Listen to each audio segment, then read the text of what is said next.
A cursed painting, a screaming mummy, a mask made of human skin. For centuries, ancient artifacts have whispered through museum glass, warning those who dare to listen. But what if the whispers are real? What if these relics don't just remember evil? They carry it? This isn't just history. It's a descent into 101 artifacts that bleed misfortune, madness, and mystery. Some are myths, some are missing, and some are watching you right now. So buckle up, because once you start down this list, you might not make it to the end. Before we dive headfirst into this cursed collection, hit that subscribe button if you crave the darkest corners of history delivered with cinematic dread. And hey, drop a comment below. Where in the world are you watching from? And what time is it right now? Midnight? 3 a.m.? Broad daylight? Let's see who's brave enough to stare into the abyss, no matter the hour. The Anguished Man painting. It hangs in the shadows like it knows something you don't. A canvas that bleeds pain literally. The Anguished Man is not just a painting, it's a scream smeared into permanence.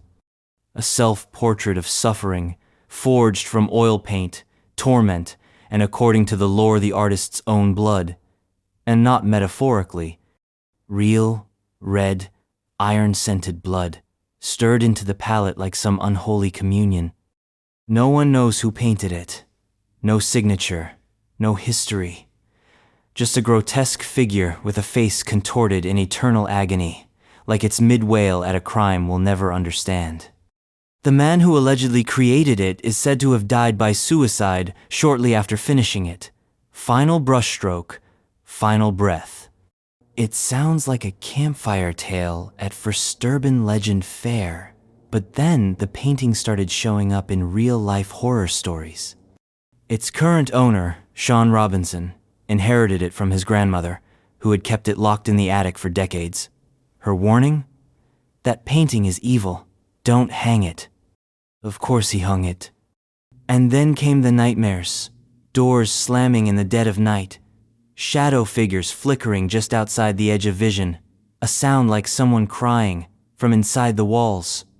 His wife and son reported seeing the figure in the painting outside of the painting. Moving, watching, waiting. Robinson recorded videos of the phenomena. Grainy footage of objects toppling over. Unexplained noises. Cold spots. Nothing definitive, just enough to worm into your head.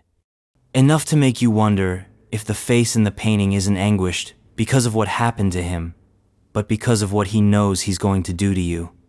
The painting now lives in a locked storage unit. Robinson won't sell it, won't destroy it, won't burn it, as if destroying it would only set something loose. And here's the worst part. It isn't the only one. Because there's a box, not a painting. A box you're not supposed to open. A box that whispers. And what's inside it might not even be human. The dybbuk box. It's not large, not ornate, just a modest wooden wine cabinet. But behind its simple veneer, the dybbuk box holds a reputation soaked in fear. This isn't just furniture. This is a trap.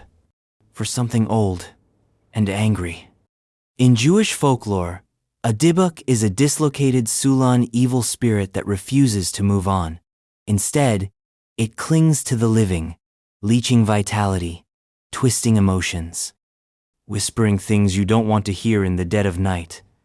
According to legend, the dybbuk box was used to contain one of these parasitic entities. And by contain, we mean barely hold back, like caging a hurricane with plywood and prayer. The story exploded into modern mythos when the box was purchased at an estate sale by Kevin Mannis in 2001.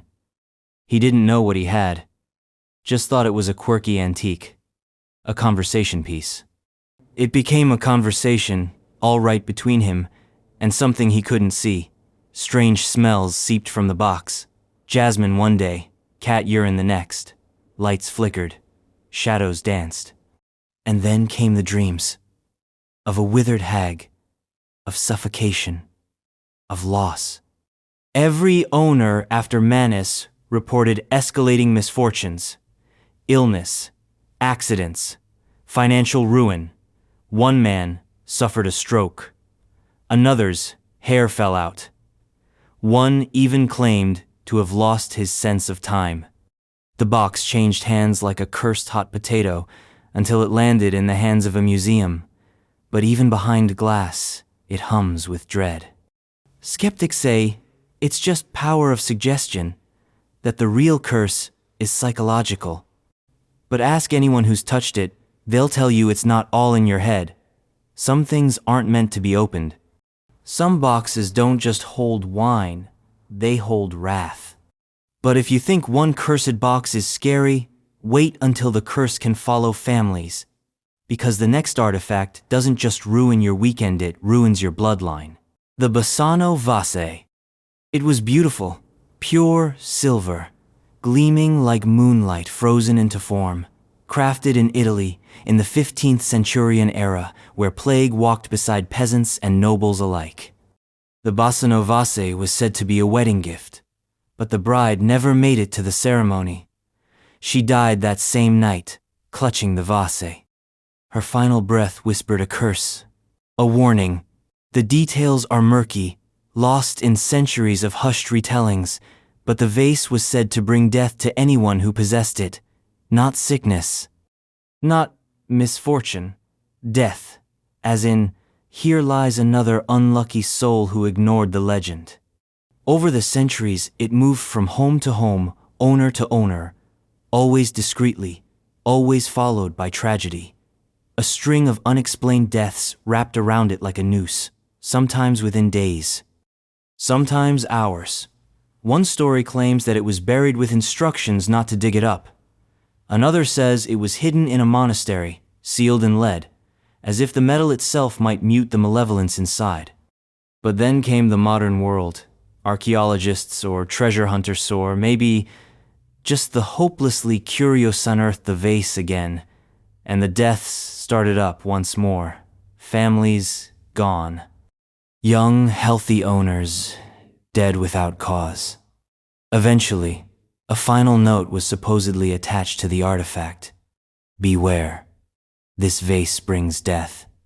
Italian police allegedly got involved. Rumors swirled that they buried the vase in a secret location, under concrete. Not sold, not displayed, buried, like a war crime. No museum dares display it. No collector wants to claim it. The basano vase may still be out there, waiting, polished, patient.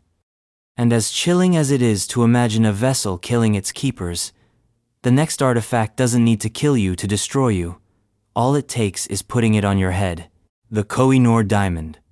It glitters like a god's tear cold, brilliant, and old enough to have watched empires rise and crumble. The Koh-i-Noor diamond is one of the largest and most storied gemstones in the world.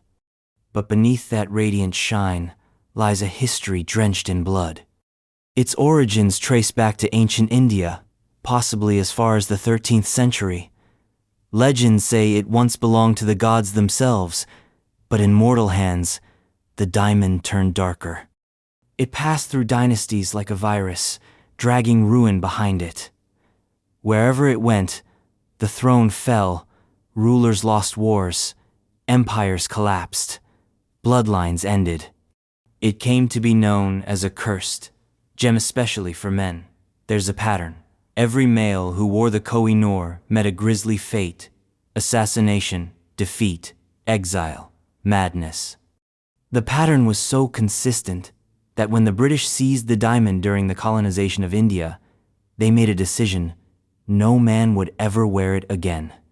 Today, it rests in the crown jewels of the United Kingdom, mounted in the Queen Mother's crown. Only royal women have worn it since, a move not out of respect, but fear. Even monarchs, wrapped in tradition and shielded by centuries of pomp, still whisper about the curse, still look over their shoulders. The diamond's journey, India to Persia to Afghanistan to the British Empire, eyes Less a tale of treasure, and more a trail of conquest. Stolen in blood, passed in death.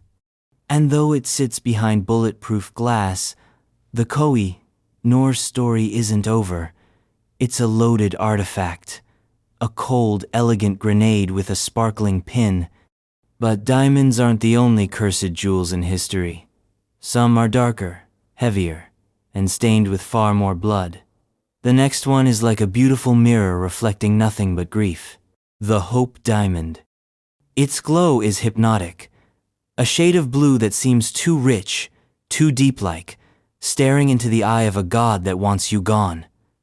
The Hope Diamond is not just a gem, it's a harbinger. A 45.5 2-carat cosmic joke on human greed. First discovered in India, likely from the Kollar mine, the diamond originally weighed over 100 carats. Massive, untamed. They say it once adorned a statue of the goddess Sita. Then a man stole it. That man was torn apart by wild dogs. That was just the beginning. It passed into the hands of royalty and merchants, leaving ruin like a comet trail. Jean-Baptiste Tavernier, a French gem dealer who acquired and sold the stone, died in a mysterious accident, or maybe he was mauled to death, depending on which version of the curse you subscribe to. King Louis XIV wore it. So did Marie Antoinette. You know how that ended. After the French Revolution, the diamond vanished, reappeared in London, recut, renamed. It passed through generations of ill-fated collectors. One leapt to his death. Another drove off a cliff. A third simply wasted away in isolation, convinced the gem was whispering to him. Eventually, it landed in the hands of Harry Winston, who donated it to the Smithsonian. Smart move. You don't want to own the Hope Diamond. You want it locked in glass, surrounded by tourists and plexiglass prayers. Yet even now, some say the curse lingers. That tragedy stalks not just owners, but those who come too close. That its glow isn't brilliance, it's warning. But for all the death it's caused, the next artifact may never have truly lived, just embalmed, shipped across seas, and followed by death like a loyal pet. The cursed mummy of Amen-Ra, British Museum. Wrapped in mystery and linen, the so-called cursed mummy of Amen-Ra wasn't supposed to survive the ages. But it did, and it did so angrily. This isn't Tutankhamun's more famous curse. This is older, quieter. A sarcophagus believed to house the remains of a high priestess, possibly a temple maiden of Amen-Ra, the ancient Egyptian sun god. The British Museum acquired the coffin lid in the 1800s, but getting it there was the problem. The moment it was removed from Egypt, tragedy began. Porters died. Scholars went mad. The journalist who first wrote about the artifact reportedly fell ill within days. The man who arranged the shipment was killed in a freak accident. The boat carrying the artifact? Struck by a storm. A photographer who tried to capture its image died, his camera shattered. The glass lens cracked in a perfect spiral, like an eye closing forever. The artifact never made it to display. It stayed in storage, away from the public. Even the museum staff kept their distance, and yet, accidents continued. Broken bones, illness, staff transfers, resignations, whispers of a curse that couldn't be erased, even with skepticism. And then there's the Titanic theory. One legend insists the artifact was being secretly transported aboard the ill-fated ship, and that its presence aboard cursed the voyage. The museum denies it, of course. They'd have to. The real story is likely more grounded, but that doesn't stop the chill from creeping in when you stare at its still, painted face. Eyes wide open, always watching. Not everything dead stays buried, and not everything sacred is safe. Which brings us to the next artifact. A hand. Not just any hand. A severed, mummified one. Preserved not as a relic of honor, but as a weapon of darkness. The Hand of Glory. One hand, 5 fingers, one purpose, paralysis. The Hand of Glory is folklore, meets black magic, meets forensic horror. Imagine this: someone digs up a freshly hanged man, cuts off the left hand, soaks it in salt, urine, and spices, then dries it under the moon. Why? To turn it into a tool of terror. In ancient European witchcraft, the hand of glory was said to grant its bearer the power to immobilize anyone within a home. Light the fingers like candle sore, sometimes insert real ones, and anyone inside would be frozen. Asleep, defenseless, only the bearer could move freely. A robber's dream, a killer's tool. It wasn't just the hand that held the power, it was the candle, often made from the fat of the same hanged man, infused with sinister herbs, lit only with a ritualistic chant. This was no simple home invasion accessory. This was spellcraft in the rawest form. The legends are gruesome, but they were taken seriously. In some places, guards were taught how to extinguish the flame of a hand of glory, only with milk. Water wouldn't work. Wine wouldn't help. Fire had to be put out with purity.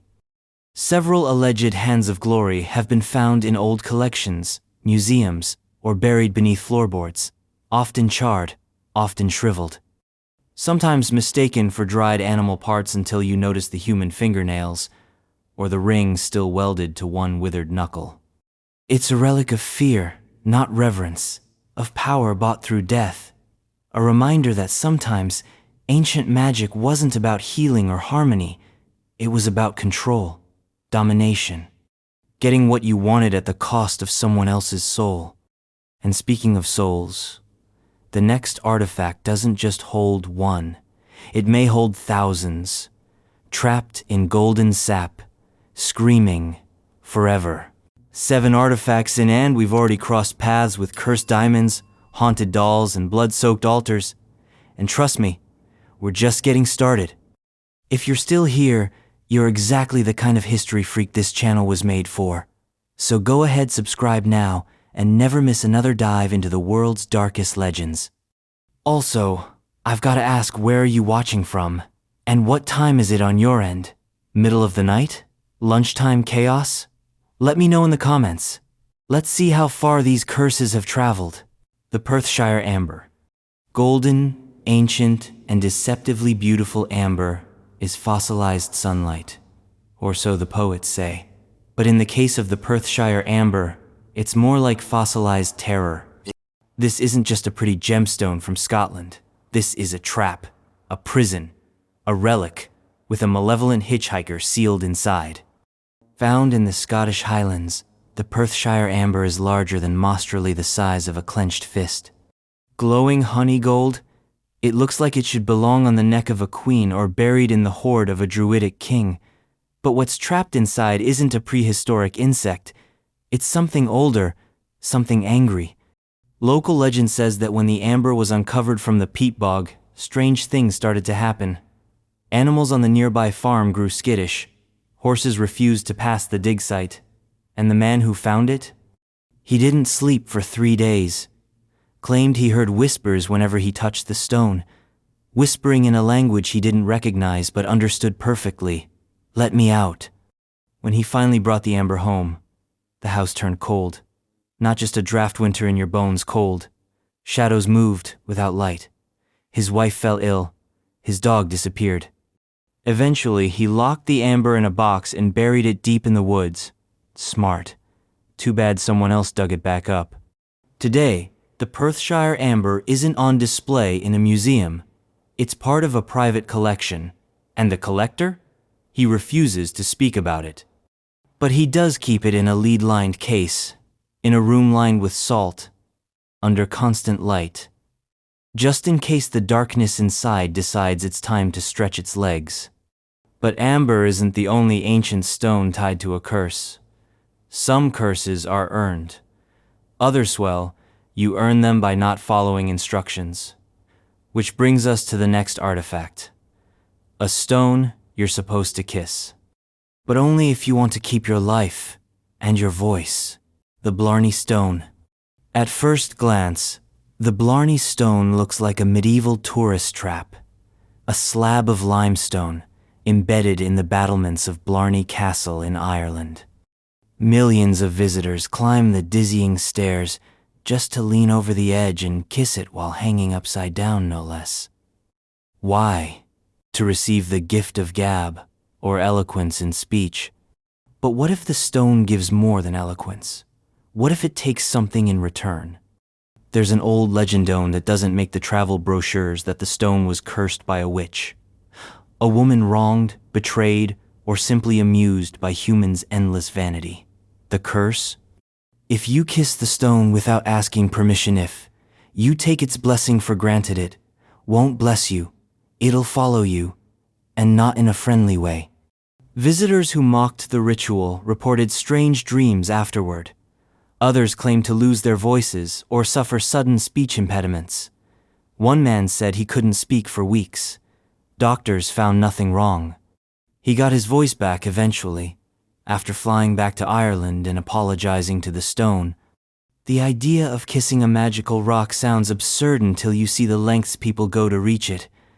Leaning backward over a parapet, held by nothing but an iron railing and your own poor life choices. All for a few seconds of contact with ancient stone, and if you don't believe in curses, you should at least believe in hygiene. That stone's been kissed by over 300,000 mouths a year. If anything, it's cursed by bacteria. But there's power in ritual, and there's danger in forgetting the reason it started. Maybe the witch's curse was real. Or maybe the stone just remembers everyone who kisses it, and some people it wants to remember more painfully. And speaking of paintings with memories, the next artifact captures not beauty, not fame, but the exact moment where terror exploded into color and oil. The scream painting, Edvard Munch. It's not ancient, it's not Egyptian, but it might be one of the most soul-hollowing images ever committed to canvas. Edvard Munch's The Scream is more than Iconicit's existential agony given form. A figure on a bridge, hands clamped to its face, mouth open in a silent scream. Behind it, the sky is on fire, or bleeding, or both. Munch painted it in 1893, but the anguish it captures is timeless. This isn't a scream of pain, it's the scream of knowing. The kind of scream that comes when the veil lifts and you see too much of the truth at once. Munch himself called it a moment of overwhelming dread, a psychic detonation. Some believe he was haunted by schizophrenia, others by the deaths of his mother and sister. Either way, he poured it all into that painting, and maybe, just maybe, some of it stayed. Because the painting has a history of disaster. One version was stolen from the National Gallery in Oslo in 1994, another was taken in a daylight robbery in 2004. Both were eventually recovered, but not without chaos. Curators reported a trail of misfortunes, staff illnesses, security failures, personal breakdowns, and the viewers? Some claimed to feel vertigo when they stared at it. One man fainted, another wept without knowing why. There's a theory that the painting doesn't just depict a scream, it induces one. That the colors, the swirls, the eyes, or lack thereof, hit a primal nerve. Munch captured something more than emotion. He painted a psychological event, and that event repeats itself in the minds of whoever gazes too long. Art shouldn't be dangerous, but this one might be. It's not haunted in the traditional sense. No ghosts, no curses. Just a perfect depiction of the moment you realize nothing is okay and never will be. And if that doesn't make your skin crawl, maybe digging up a pharaoh's tomb will. Because next, we're cracking open the most famous curse in all of archaeology. Tutankhamun's curse. Sarcophagus. Treasures. You know the name. You've seen the golden mask. Tutankhamun King Tutis, the poster child of Egyptology. But behind the glamour of ancient gold lies something darker. Something whispered in museum corridors and among desert winds. The curse of the pharaoh. When Howard Carter cracked open Tutankhamun's tomb in 1922, he unleashed more than just artifacts. Within months, Lord Carnarvon, the financier of the dig, was dead. Mosquito bite, they said. but then his dog howled and dropped dead the same moment on another continent. Newspapers had a field day. "Death comes on wings to he who enters the tomb," read the so-called inscription on the wall. Spoiler, no such inscription existed, but the bodies? They piled up anyway.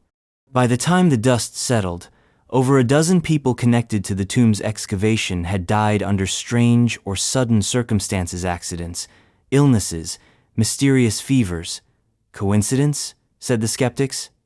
Ancient vengeance, whispered everyone else. Even Howard Carter, who lived for another 17 years, wasn't spared suspicion. He claimed the stories were nonsense, yet he never denied that others felt the curse's weight. The tomb was packed with objects meant to guard the dead: amulets, spells, serpents carved in gold, all designed to keep the living out. We barged in anyway. Tutankhamun wasn't a powerful ruler. He died young, his reign short and uneventful. But in death, he became a king of myth. His tomb was untouched for centuries, until we couldn't help ourselves. You can still see the treasures in Cairo.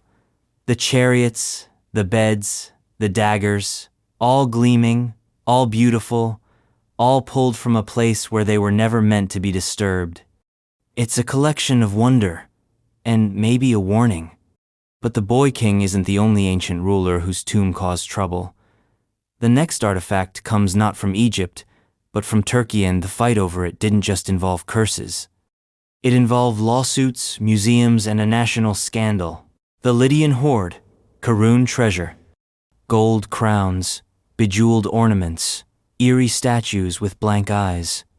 The Lydian hoard, also called the Karun treasure race, a collection of over 350 priceless artifacts from the 7th century BCE, smuggled out of a burial mound in western Turkey in the 1960s. But these weren't just stolen relics, they were cursed from the start. The looters who raided the tombs reportedly died mysteriously. Not one, not two, but nearly all of them. Car crashes, illness, suicide, families torn apart by infighting over the spoils. The locals whispered that the treasure was protected by the angry spirit of the Lydian queen buried with it. The message was clear: take from the dead, and you won't live to enjoy it. The artifacts eventually made their way to the Metropolitan Museum of Art in New York, where they were displayed without fanfare, under ambiguous labels. But Turkey launched a massive legal campaign to get them back, alleging theft, fraud, and cultural vandalism. The lawsuit dragged on for years, but the verdict finally came down. The treasure had to be returned. Even after repatriation, the curse didn't let up. The artifacts were sent to a Turkish museum where mismanagement led to scandal. One of the most valuable pieces, a golden hippocamp brooch, was stolen and replaced with a fake. Authorities scrambled, heads rolled, careers ended. The museum director was accused of negligence. Some even claimed he'd gone mad. Cursed? Or just unlucky? Either way, the Lydian hoard continues to bring ruin to those who try to control it. It's a relic of a kingdom long vanished, but its ghosts still very much awake. And speaking of ancient maps, ones that shouldn't exist, let's talk about a piece of leather that somehow knew the world before we did. The Piri Reis map. Drawn in 1513 by an Ottoman admiral with a flair for the mysterious, the Piri Reis map shouldn't exist, not because it's old, it is, but because of what it shows. South America, Africa, Antarctica. With shocking accuracy. Here's the problem. Antarctica wasn't discovered until 1820, and yet this map shows its coastline without ice. That's the kicker. As if whoever drew it had access to a source far older than any known civilization, a source that saw the Earth before the last ice age sealed it under miles of snow. Piri Reis himself claimed he didn't chart it from observation. He copied it from older maps, maps that no longer exist. Atlantean, some say. Alien, if you're feeling particularly conspiratorial. Either way, it doesn't fit. Cartographers have obsessed over this artifact for decades. Some dismiss it as coincidence. Others say it proves an advanced civilization once mapped the globe, then vanished, leaving fragments like this behind. The level of detail-accurate longitudes, river placements, and coastlinesis, almost surgical, especially for a time when half the world still believed monsters lived past the horizon. The map is incomplete, just a fragment, but what remains is enough to shake confidence in historical timelines. It's been tested, studied, X-rayed. No tricks, no alterations. Just a goatskin map that suggests we don't know nearly as much about the past as we like to think. And if that thought isn't unnerving enough, wait until we talk about an ancient artifact that doesn't just look like it shouldn't exist. It works like it shouldn't exist. A machine, built before machines were even a concept. The Baghdad Battery. 3 simple components: a clay jar, a copper cylinder, and an iron rod. Separately, they're just ancient trash. But together, they're a conspiracy. They're a shock. They're the Baghdad Battery, an artifact, so anachronistic, it might as well have "You're not supposed to know this" carved on it. Discovered in modern-day Iraq near Baghdad, this curious little object dates back to the Parthian or Sassanid period, somewhere around 200 BCE to 200 CE. That's over 1,800 years before your average science fair. Yet some believe this humble jar wasn't a storage container or a ceremonial piece, it was a galvanic cell, a literal ancient battery. If you fill the jar with an acidic liquid vinegar or lemon juice, for example, it produces a small electric charge, enough to shock you, enough to plate metal, enough to light up one very serious debate. Theories fly. Some suggest it was used in early electroplating, giving gold leaf to jewelry with electricity long before Alessandro Volta had his first birthday. Others believe it was part of a religious ritual. A trick, a spark in the dark to convince the faithful of divine power. Mainstream archaeologists push back. No wires, no written instructions, no socketed temples. But even if it wasn't a true battery, the fact that it could be that it works raises some unsettling questions. What else did the ancients figure out and forget? What other discoveries were lost, buried beneath the weight of conquest, fire, and time? Because when the past hands you a battery, you start looking for the machine. And the next artifact? That's exactly what some believe they've found. Not a jar, not a map, a computer. The Antikythera mechanism. It was pulled from a Roman-era shipwreck off the coast of the Greek island Antikythera in 1901. At first, it looked like a chunk of rusted metal, just another casualty of time and tide. But inside? Gears, teeth, dials, precision engineering. This wasn't scrap, this was technology. Dated to around 100 BCE, the Antikythera mechanism is often called the world's first analog computer. It could track celestial movements, predict eclipses, model planetary alignments, and maybe even mark Olympic Games. With gears so fine, so intricate, they rival 18th century clockwork, and yet, it's over 2,000 years old. Nothing else like it exists from antiquity. No schematics, no blueprints, no lesser prototypes. It's a singularity, a relic that stands out like a spaceship in a barn. How was it made? Who built it? No one knows. Its complexity implies a long line of trial and error, a tradition of mechanical engineering that should have left other traces, but history is silent. It's as if it dropped out of the sky.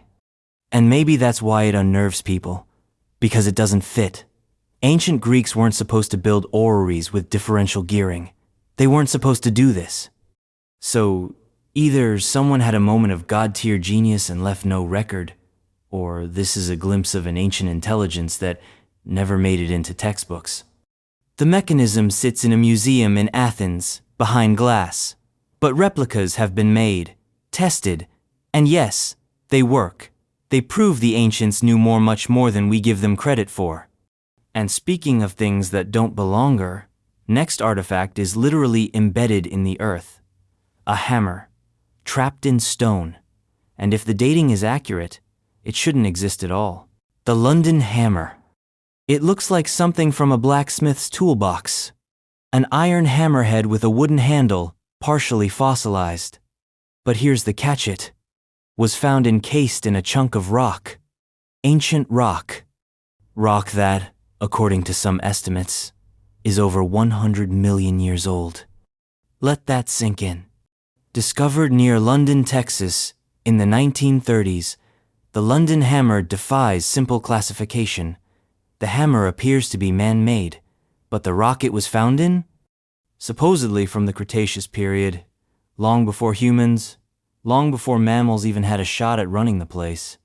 Critics say the concretion formed around the hammer later, that water and minerals created a shell, trapping the tool in a modern stone casing. But believers, those who subscribe to the idea of out-of-place artifacts, see it differently. They see proof of a forgotten civilization, an industrialized people who existed before the last extinction event. Or visitors. Ones who brought their tools and then vanished without explanation. The hammer itself is oddly preserved. The wooden handle has started to turn to coal, a process that typically takes thousands of years. The metal head, unusually pure, resists rust. That combination? Not typical, not easy to dismiss. Mainstream science remains cautious, dismissing the artifact as an anomaly, or worse, a hoax. But even if that's true, the hammer still taps at something deeper, at our obsession with time, with knowing exactly when we began, and what we might have forgotten along the way. Because if a hammer can survive in ancient stone, what else is waiting in the strata? What else have we mistaken for nature? Let's find out. The next artifact isn't buried in stone, it's inscribed with symbols no one can read, telling a story no one understands, and it might not even be from here. The Dropa stones. They're small, circular, grooved like a vinyl record. But the Dropa stones aren't for music, they're for mystery. Dozens of them, some say hundreds, were allegedly discovered in the Bayanhar Mountains of China in the 1930s. Carved from granite, each disc measures about a foot in diameter. And each one is etched with impossibly tiny symbols spiraling inward, as if telling a story in a language we're not meant to understand. And what a story it is. According to the legend, and we're deep in the realm of allegedly. Here, the stones tell the tale of a spacecraft that landed on Earth 12,000 years ago. Inside were the Dropa people, small, frail, extraterrestrial, stranded. Rejected by the local tribes, they hid in the mountains, carving their history into stone while they waited for a way home that never came. It reads like science fiction, but the stones themselves have become something more, an obsession. Researchers who supposedly studied them claimed the symbols couldn't be read using any known language, yet they carried a strange electrostatic charge. Some said they emitted a low-frequency hum. Others claimed that Soviet scientists tried to analyze their composition and the stones vibrated under stress, as if reacting. Of course, no official museum has these discs. No verifiable photos. Most mainstream archaeologists label them as hoaxes, myths, or straight-up fabrications. But the legend persists, because it taps into something primal, the idea that we're not alone and never were. And if the Dropa stones are whispers of aliens, the next artifact is a scream, carved 1,000 feet tall into the face of the earth. The Nazca lines. From the ground they're nothing, just shallow grooves in the Peruvian desert. But from above, they're colossal. Birds, spiders, a monkey, a man with radiating eyes. And straight lines, so many lines, some stretching over miles, etched with geometric precision into the arid earth. The Nazca lines, created by the ancient Nazca people between 500 BCE and 500 CE, remain one of the most mysterious geoglyph collections on Earth. No one knows why they were made. No one knows how the builders maintained scale and symmetry without an aerial view. Some say they were ritualistic paths. Others think they're astronomical calendars. Then there are the wilder theories landing strips for alien visitors, signals for gods, messages for the stars. After all, why else would you build something you can't even see properly from the ground? The lines have survived for centuries thanks to Peru's dry, windless climate. But that hasn't stopped the damage. Vehicles have driven over them, tourists have trespassed. And modern efforts to preserve them often feel like scrambling to guard a riddle no one knows how to solve. The figures themselves are haunting. The hummingbird with its needle beak, the spider with its spindly legs, the so-called astronaut, waving gore warning. These aren't just doodles. They're declarations, writ large in dust and intention. And the mystery isn't just how they were made, or why. It's who walked those paths, who traced them again and again under a sun that never forgives, who looked up at a sky full of stars and decided to write back with dirt. But if you think visual riddles are strange, wait until you try to read a book that no one can read. A book written in an alphabet no one speaks. A book that may not even be from Earth. The Voynich manuscript. Bound in vellum, inked in mystery. The Voynich manuscript is a 240-page codex filled with illustrations, diagrams, and most baffling of all text, in a language that doesn't exist. It looks real. It feels ancient. But it reads like madness in ink. Discovered, or resurfaced, in 1912 by book dealer Wilfrid Voynich, the manuscript has defied linguists, code breakers, and cryptographers for over a century. Its looping script is unlike anything found in any known language family. Its grammar, untraceable. Its vocabulary, untranslatable. Even computers have failed to crack it. And then there are the pictures. Plants that don't exist. Celestial diagrams with unknown constellations. Naked women bathing in interconnected tubes, as if part of a strange ritual or alien science. It's part herbal guide, part astronomical chart, part anatomical fever dream. Some say it's a lost alchemical manual, others say it's a hoax, a masterwork of nonsense designed to confuse or deceive. But if it's a hoax, it's an incredibly consistent, one painstakingly crafted, page by page, with no repetition of gibberish patterns. Carbon dating places the vellum around the early 15th century, so whatever it is, it's old. Older than Shakespeare. Older than printed books. And yet, it reads like a message from somewhere we've never been. Theories range from the scholarly to the insane. That it's the last surviving relic of a forgotten civilization. That it was channeled from another world. That it's the work of a lone savant, speaking in a tongue only they understood. Some believe it holds the key to immortality. Others think it's the ramblings of a mad alchemist, never meant to be read at all. The Voynich manuscript doesn't just defy translation, it mocks it. It stands as a challenge to logic, daring you to crack its code. And while many have tried, none have succeeded. But while this book may never be read, the next artifact was made to be seen. A face, a figure, a cloth wrapped in faith and shadow. A relic that might just hold the image of the divinier, a spectacular medieval forgery. The Shroud of Turin. It's one of the most iconic and divisive artifacts in religious history. The Shroud of Turin, a 14-foot-long linen cloth bearing the faint but unmistakable image of a man. Wounds on the wrists, gashes on the back, a blood-stained crown of thorns, the visual echoes of crucifixion. To the faithful, it's the burial shroud of Jesus Christ. To skeptics, it's a medieval hoax. But to everyone, it's eerie, it's haunting, it's unforgettable. The image isn't painted. That's the first unsettling thing. Scientific tests have revealed no brushstrokes, no pigment. It's not etched or dyed. The imprint appears to have been burned into the fibers at a molecular level, like a divine photocopy scorched onto fabric, and the more you look at it, the more unnatural it becomes. It's not just a flat image, there's depth encoded in the shadows.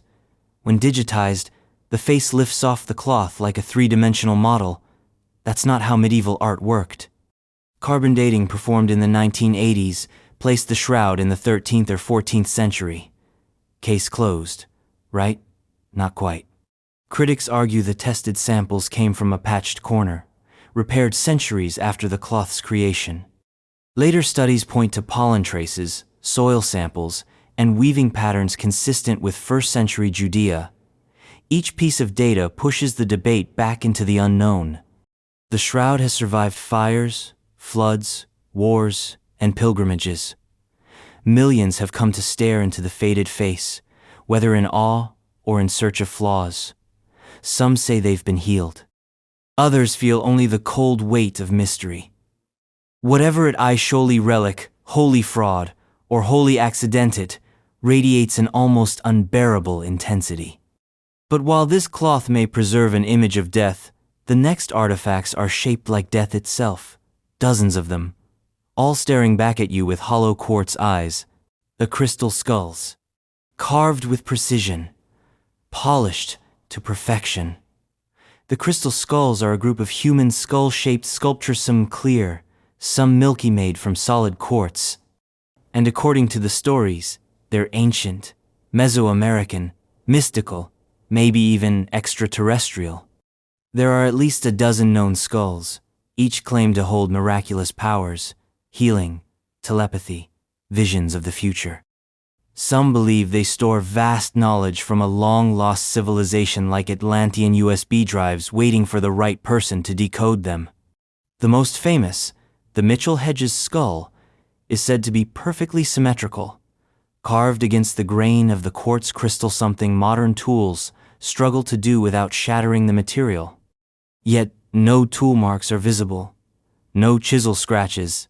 It looks grown, not made, and that's where the trouble begins. Scientists who've studied the skulls often conclude they were made in the 19th century, likely in Europe.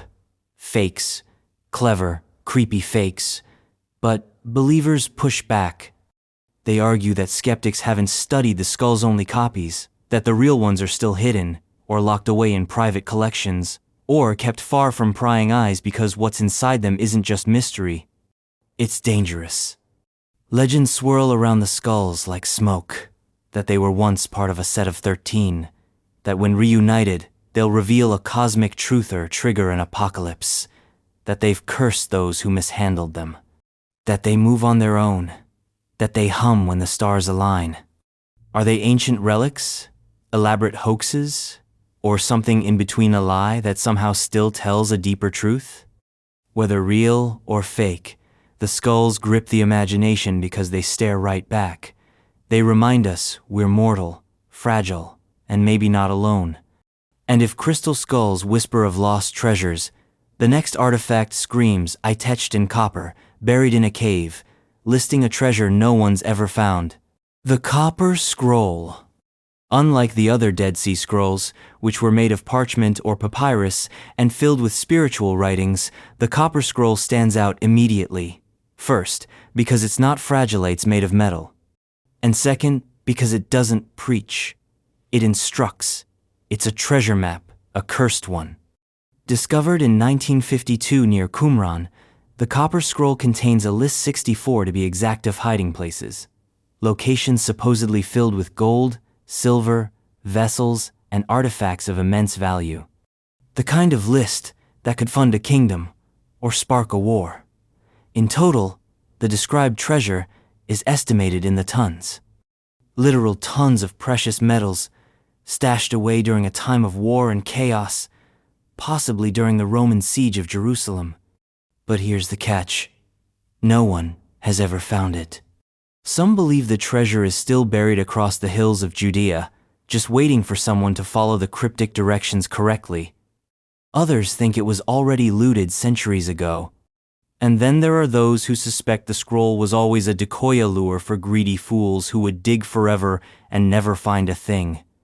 The scroll itself was so brittle, when discovered, that it had to be cut into segments just to be unrolled. The script is in a strange form of Hebrew, and many of the locations use ancient landmarks that no longer exist. Some entries are hauntingly specific. In the cave that is next to the spring under the twin cedars. But when you arrive, there's just dust and silence.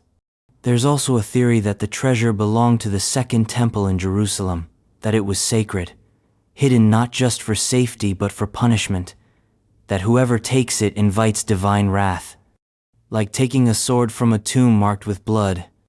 And that makes you wonder, what kind of people would create such a cryptic message? The next artifact might answer that. It's not a scroll, it's a disc, round, clay, covered in symbols we've never seen anywhere else. The Phaistos disc, smooth as a plate, round as the moon, and covered in symbols that laugh at your attempts to read them. The Phaistos disc is one of archaeology's greatest unsolved riddles.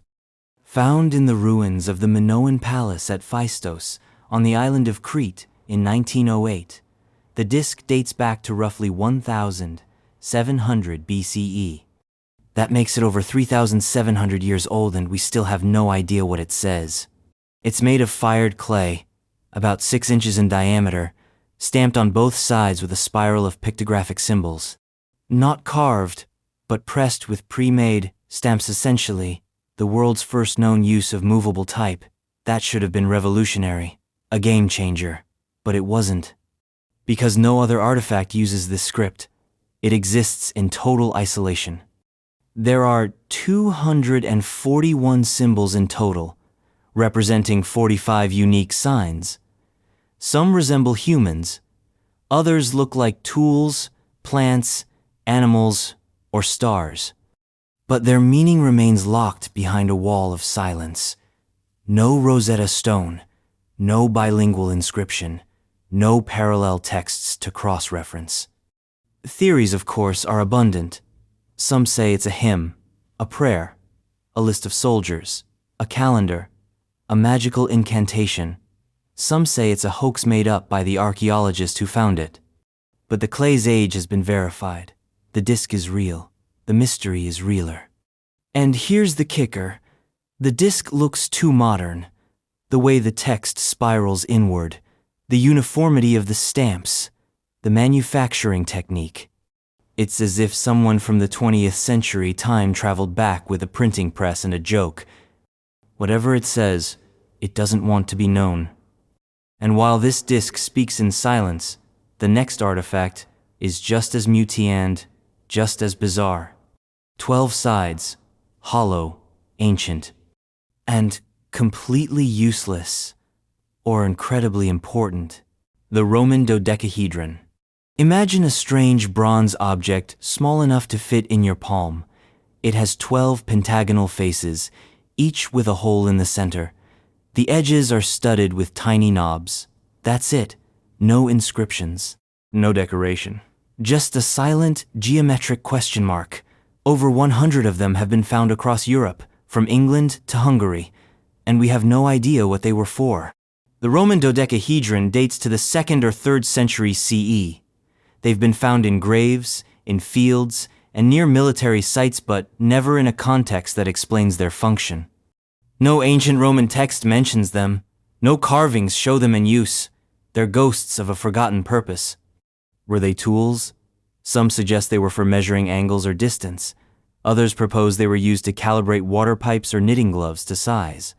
Still others think they were astronomical devices, aligned with the stars to determine planting seasons. That last one's a stretch, but so is every theory about these things. One of the more esoteric ideas is that they were spiritual or ritualistic. The holes vary in diameter, and if you shine light through them, the patterns cast are strangely symmetrical. Maybe they were used in ceremonies. Maybe they focused energy. Or maybe they were just glorified candle holders for really fancy Romans. But then there's the weird part. Only found in former Roman provinces, not in Italy itself. It's like the empire exported a puzzle, then collectively forgot the answer. To this day, the Roman dodecahedron remains one of archaeology's most cryptic creations, a handful of metal that defies explanation. And speaking of defiance air, next artifact breaks the rules of both biology and physics. It's a bird, but not really. It's a winged mystery carved by ancient hands that might have understood flight long before we gave humans credit for it. The Sakura bird. It looks innocent enough, a small wooden carving found in an Egyptian tomb near Saqqara in 1898, dated to roughly 200 BCE. Shaped like a bird, but with one glaring oddity: it has no legs. And it doesn't look like any known species of bird. Instead, it resembles something else entirely, something suspiciously like a modern glider. The Saqqara bird is made from sycamore wood and measures about 7 inches in length. Its wings are swept back in a way that seems aerodynamic. It has a vertical tail fin, something no bird in nature possesses, but every aircraft absolutely requires. To the casual eye, it's just a toy or a ceremonial object. To others, it's the smoking gun of ancient aeronautics.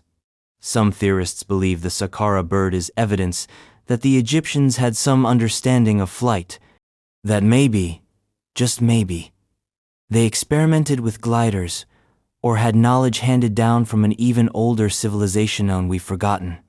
Scale models have been built from its design. Some flew, some crashed, but all raised eyebrows. Mainstream archaeologists classify it as a weather vane or religious icon, but there's no hieroglyphic explanation, no contextual clue. Just this wooden outlier, tucked into a tomb where it didn't belong, whispering about the sky. What if the ancients didn't just dream of flight? What if they achieved item moments, in fragments, and then lost it to time? We may never know, but we're not done flying just yet. Because the next artifact, it doesn't depict birds, it depicts light. Glowing, impossible, electric lighten a temple over 2,000 years old. The Dendera light. Deep in the temple of Hathor at Dendera, Egypt, nestled among ancient hieroglyphs and godly murals, there's something that looks wrong. A carving, a strange one. It shows what appears to be a giant light bulb. A bulb with a filament, a socket, and even a snake inside representing the filament's arc. A human figure holds it aloft while others gather around. It's been dubbed the Dendera light, and it shouldn't exist. The carving is real. There's no debate there. What it means is another story. To Egyptologists, it's a symbol, a lotus flower spawning a snake representing creation, or perhaps a variation of the Harsomptis myth. That's the safe, accepted reading. But then there are those who see the uncanny resemblance to a Crookes tube, an early electrical device used in the 19th century to study cathode rays. In other words, an ancient light bulb. Some fringe theorists argue that this carving proves the Egyptians had some form of electrical technology, that they used it to illuminate tombs and pyramids, avoiding soot stains from torches, that they may have inherited lost knowledge from a civilization far older than we currently recognize. Or maybe, just maybe, they weren't alone. Skeptics scoff. No wires, no power sources, no batteries aside from the mysterious Baghdad battery we've already seen. But believers point to the meticulous way the carving mimics modern devices, to the strange absence of torch residue in deep tombs, to the eerie glow that seems to emanate from the stone itself. Whether ancient science or symbolic art, the Dendera light continues to confuse, inspire, and unsettle. Because sometimes the past draws pictures of the future we still haven't caught up to. And speaking of impossible metalwork, our next artifact refuses to rust, refuses to bend to time. A metallic monolith planted in the heart of history, the Iron Pillar of Delhi. Standing over 7 meters tall, in the heart of Delhi, India, the Iron Pillar defies rust, logic, and centuries of corrosion. Erected around 400 CE though, some argue it's even older. The pillar is made almost entirely of wrought iron, and yet it hasn't rusted in over 1,600 years. That's not normal. That's alchemy masquerading as metallurgy.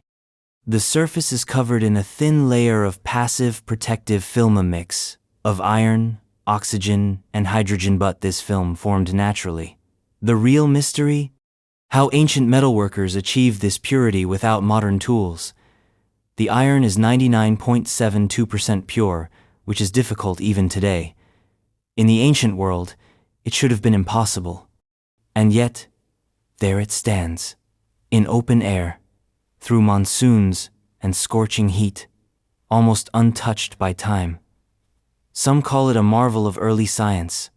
Others call it a sacred relic, protected by the divine. Local legends speak of the pillar as a wish-granting object. If you could wrap your arms around it with your back turned, your wish would be granted. Today, it's fenced off, but the myth remains. The pillar was likely constructed to honor the Hindu god Vishnu, and its inscription mentions King Chandragupta II. But those facts don't make it less eerie, they make it more grounded, real, which only amplifies the question, how? This isn't lost knowledge buried in a vault. It's right there in the open, defying the elements and expectations. And if that seems unbelievable, the next artifact takes that disbelief to a whole new continent. Imagine finding Sumerian writing in South America. The Fuente Magna Bowl. Near Lake Titicaca in Bolivia, on a quiet farm far from any Mesopotamian ruin, a bowl was found, a heavy, earthen artifact covered in carvings. And among those carvings, what looks disturbingly like Sumerian cuneiform and Proto-Semitic script. Thousands of miles, thousands of years, and yet there it is. The Fuente Magna Bowl is an artifact that, if authentic, could rewrite history. It suggests ancient contact between Mesopotamia and South America civilizations separated by oceans, time, and the very boundaries of belief. Mainstream archaeology dismisses it, claims the bowl is a forgery, a hoax, a misinterpretation, but others have analyzed the symbols, compared them with known Mesopotamian glyphs. Some say they translate into prayers, others say they align with ancient creation myths. None of it should be here, and yet the bowl exists. The object itself looks ceremonial-wide, sturdy, with iconography of fish, plants, and humanoid figures, too elaborate to be a casual artifact, too localized to be a fake imported from overseas. And the site where it was found wasn't a tourist trap, it was farmland, remote, undisturbed. If the bowl is real, it cracks open a window into a world where trade, language, and culture stretched far further than we've dared to imagine. It hints at ancient mariners who may have reached the Americas long before Columbus, before the Vikings, before recorded memory. Or it's a lie, a planted riddle, a prank by the past on the future. Either way, it dares us to reconsider the limits of ancient travel, to imagine ships crossing the Atlantic not in 1492 but maybe in 2000 BCE. And if that kind of alternate history makes your head spin, the next artifact goes even further. It's a carved stone covered in runes found in a place it absolutely shouldn't be, the American Midwest. The Kensington Runestone. Minnesota, land of lakes, lumberjacks, and allegedly 14th century Norse explorers? That's what the Kensington Runestone suggests. Discovered in 1898 by a Swedish immigrant named Olof Ullman near the town of Kensington, this slab of greywacke stone is inscribed with runous ancient Scandinavian writing. The message carved into it claims to be from a group of Norsemen who traveled deep into the North American continent in 1362, over a century before Columbus ever thought about sailing west. The stone reads like a desperate diary entry. A party of explorers, 30 in total, encountering hostility, death, and tragedy in the wilds of what would one day become Minnesota. It's not just a casual carving, it's a memorial, a warning, a story of exploration and blood. Mainstream historians have long labeled it a hoax. They argue the runes use modern Swedish forms, that the grammar isn't quite right, that Omen himself might have faked it.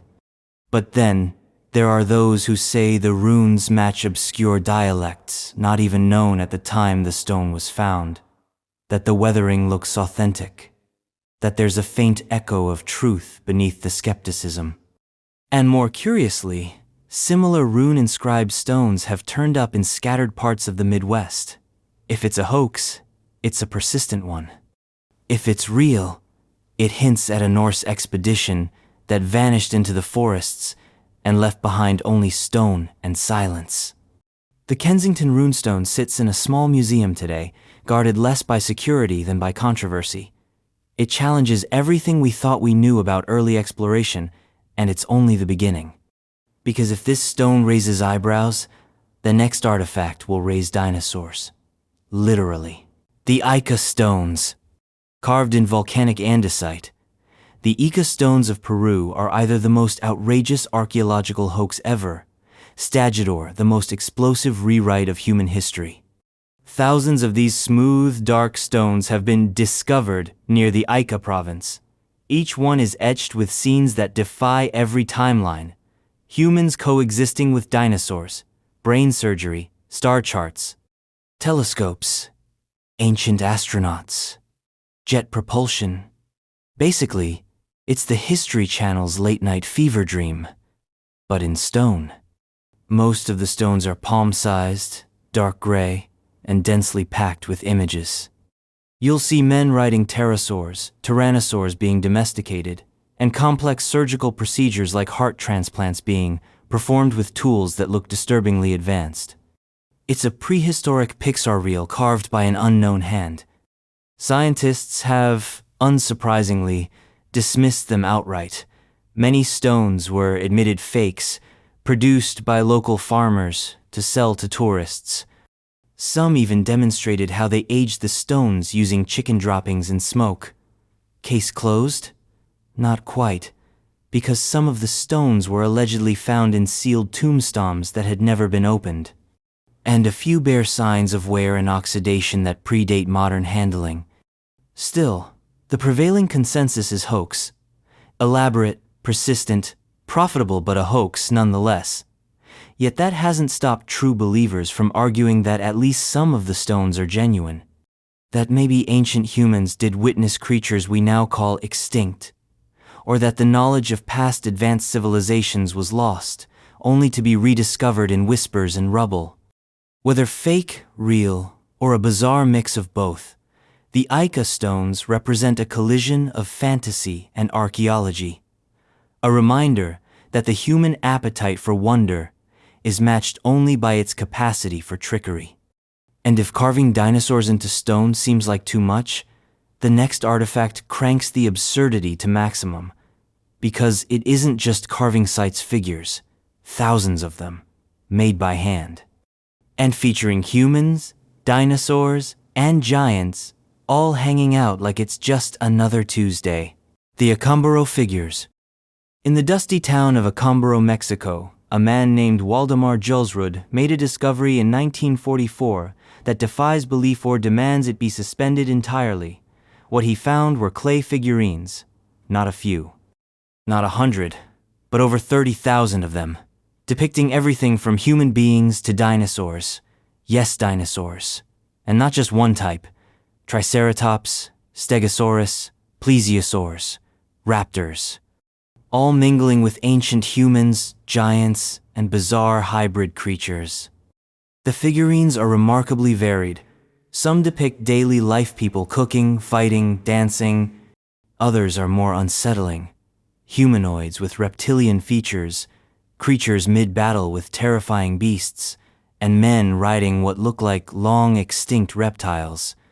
There are also unmistakable portrayals of advanced technology, telescopes, gears, and even what some interpret as flying machines. Mainstream archaeologists quickly declared them fakes. The figures were not excavated under controlled conditions. Many were discovered by locals paid by the piece. And thermoluminescence dating tests, when applied, were inconclusive or inconsistent. Critics argue it was a giant scaman, entire cottage industry, designed to supply a collector with what he wanted most, proof of a forbidden history. But the sheer scale of the collection complicates things. Could a small rural community really produce that many fakes without detection or burnout? Could they coordinate their designs to maintain thematic consistency across thousands of unique pieces? And if they were inspired by modern dinosaur images, how did they get the anatomical details so right, especially before many species were widely known? The Akambaro figures sit in a museum, yes, but not a prestigious one. They rest in a local institution, watched over more by enthusiasts than scientists. The academic world doesn't want to touch them. The believers won't let them go. And in the middle stands a mountain of clay, challenging everything. And if that wasn't enough, the next artifact doesn't raise questions about biology or migration. It's a stone symbol of dominance, an icon of an ancient empire. But beneath its carved eyes lies a mystery of meaning and origin still unsolved. The Baghdad, Lion of Babylon. Massive, solemn, and frozen mid-pounce, the Baghdad Lion of Babylon stands as one of the most iconic symbols of Mesopotamian civilization.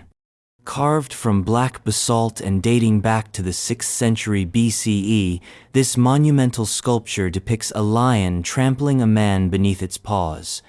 Power, dominance, victory, all in one merciless image. Found near the ancient city of Babylonians ruled by Nebuchadnezzar III, lion is thought to have served as a guardian figure, a political statement in stone, don't cross Babylon, or else. But while it certainly conveys strength, there's a deeper discomfort in its gaze, because the origins of the statue are still debated, and the human figure beneath it isn't just dead, it's helpless.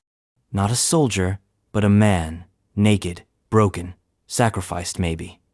Some believe the statue wasn't merely symbolic, that it marked the site of ritual killings, or commemorated a real execution, or represented divine retribution, with the lion acting as an agent of the gods.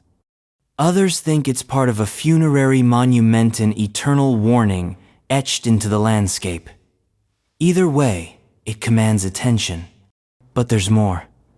The sculpture seems stylistically off from other Babylonian art. Its curves, posture, and proportions suggest influence from foreign cultures, perhaps Hittite or even Egyptian. Was it imported, recarved, or does it hint at a cultural fusion we've yet to understand?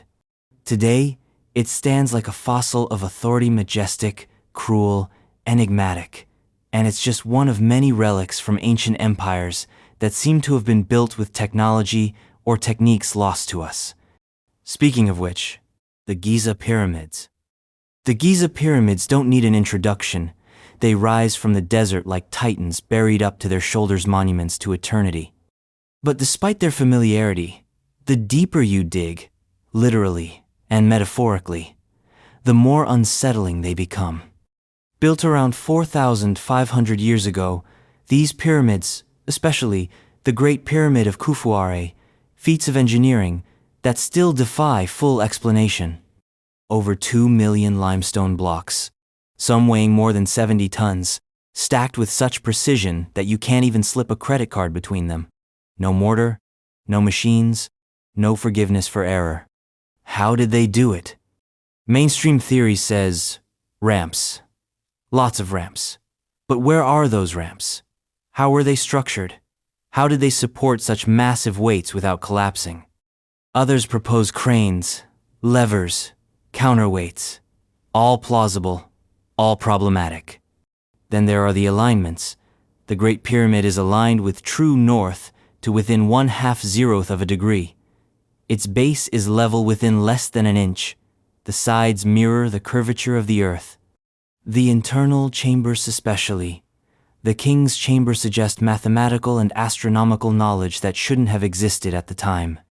More fringe theories claim alien involvement, lost civilizations, or antediluvian architects. Wild? Maybe. But the mystery remains. How? And why? The pyramids weren't just tombs. There are no confirmed royal mummies found within them. They might have been initiatory chambers, cosmic calculators, or something stranger. Whatever their purpose, they weren't built by accident, and they weren't built by amateurs. Which brings us to another site where stone was cut with the precision of a laser and fit like a jigsaw puzzle with no glue. But this time, it's not in Egypt, it's high in the Andes, and it's older than most of recorded history. Where 33 artifacts, deep giant stone heads, ancient computers, and tombs that whisper curses in the dark. And the deeper we dig, the weirder it gets. So if you haven't already, hit that subscribe button. Trust me, you don't want to miss what's still buried ahead. And just out of curiosity, where in the world are you tuning in from? And what time is it right now? Are you watching this in the dead of night or broad daylight, pretending it's not creeping you out? Drop it in the comments if your hands aren't already shaking. The Pumapunku Stones. In the Bolivian highlands, 12,800 feet above sea level, lies the ancient site of Pumapunku. What remains there isn't just ruins, it's a geometry lesson from a forgotten age. The site features enormous megalithic blocks, some weighing over 100 tons, carved and interlocked with machine-like precision. These aren't your average crumbling walls. These are stone Legos built to atomic tolerances. And they're old, possibly predating the Inca by thousands of years. The site is part of the larger Tiwanaku complex, but Pumapunku stands out for one reason. It looks impossible. The most infamous features are the H-shaped blocks, uniform, exact, and dotted with drill-like boreholes. The stones are andesite and diorite materials so hard they can't be scratched with metal tools. Yet, these blocks were shaped, carved, and assembled without any known technology capable of producing such results. At least, not back then. So, how were they made? Some say primitive tools and limitless patience. Others suspect lost high-tech knowledge. More out-there theories suggest ancient energy tools, anti-gravity, or, you guessed, extraterrestrials. But even if you remove the aliens, the mystery remains.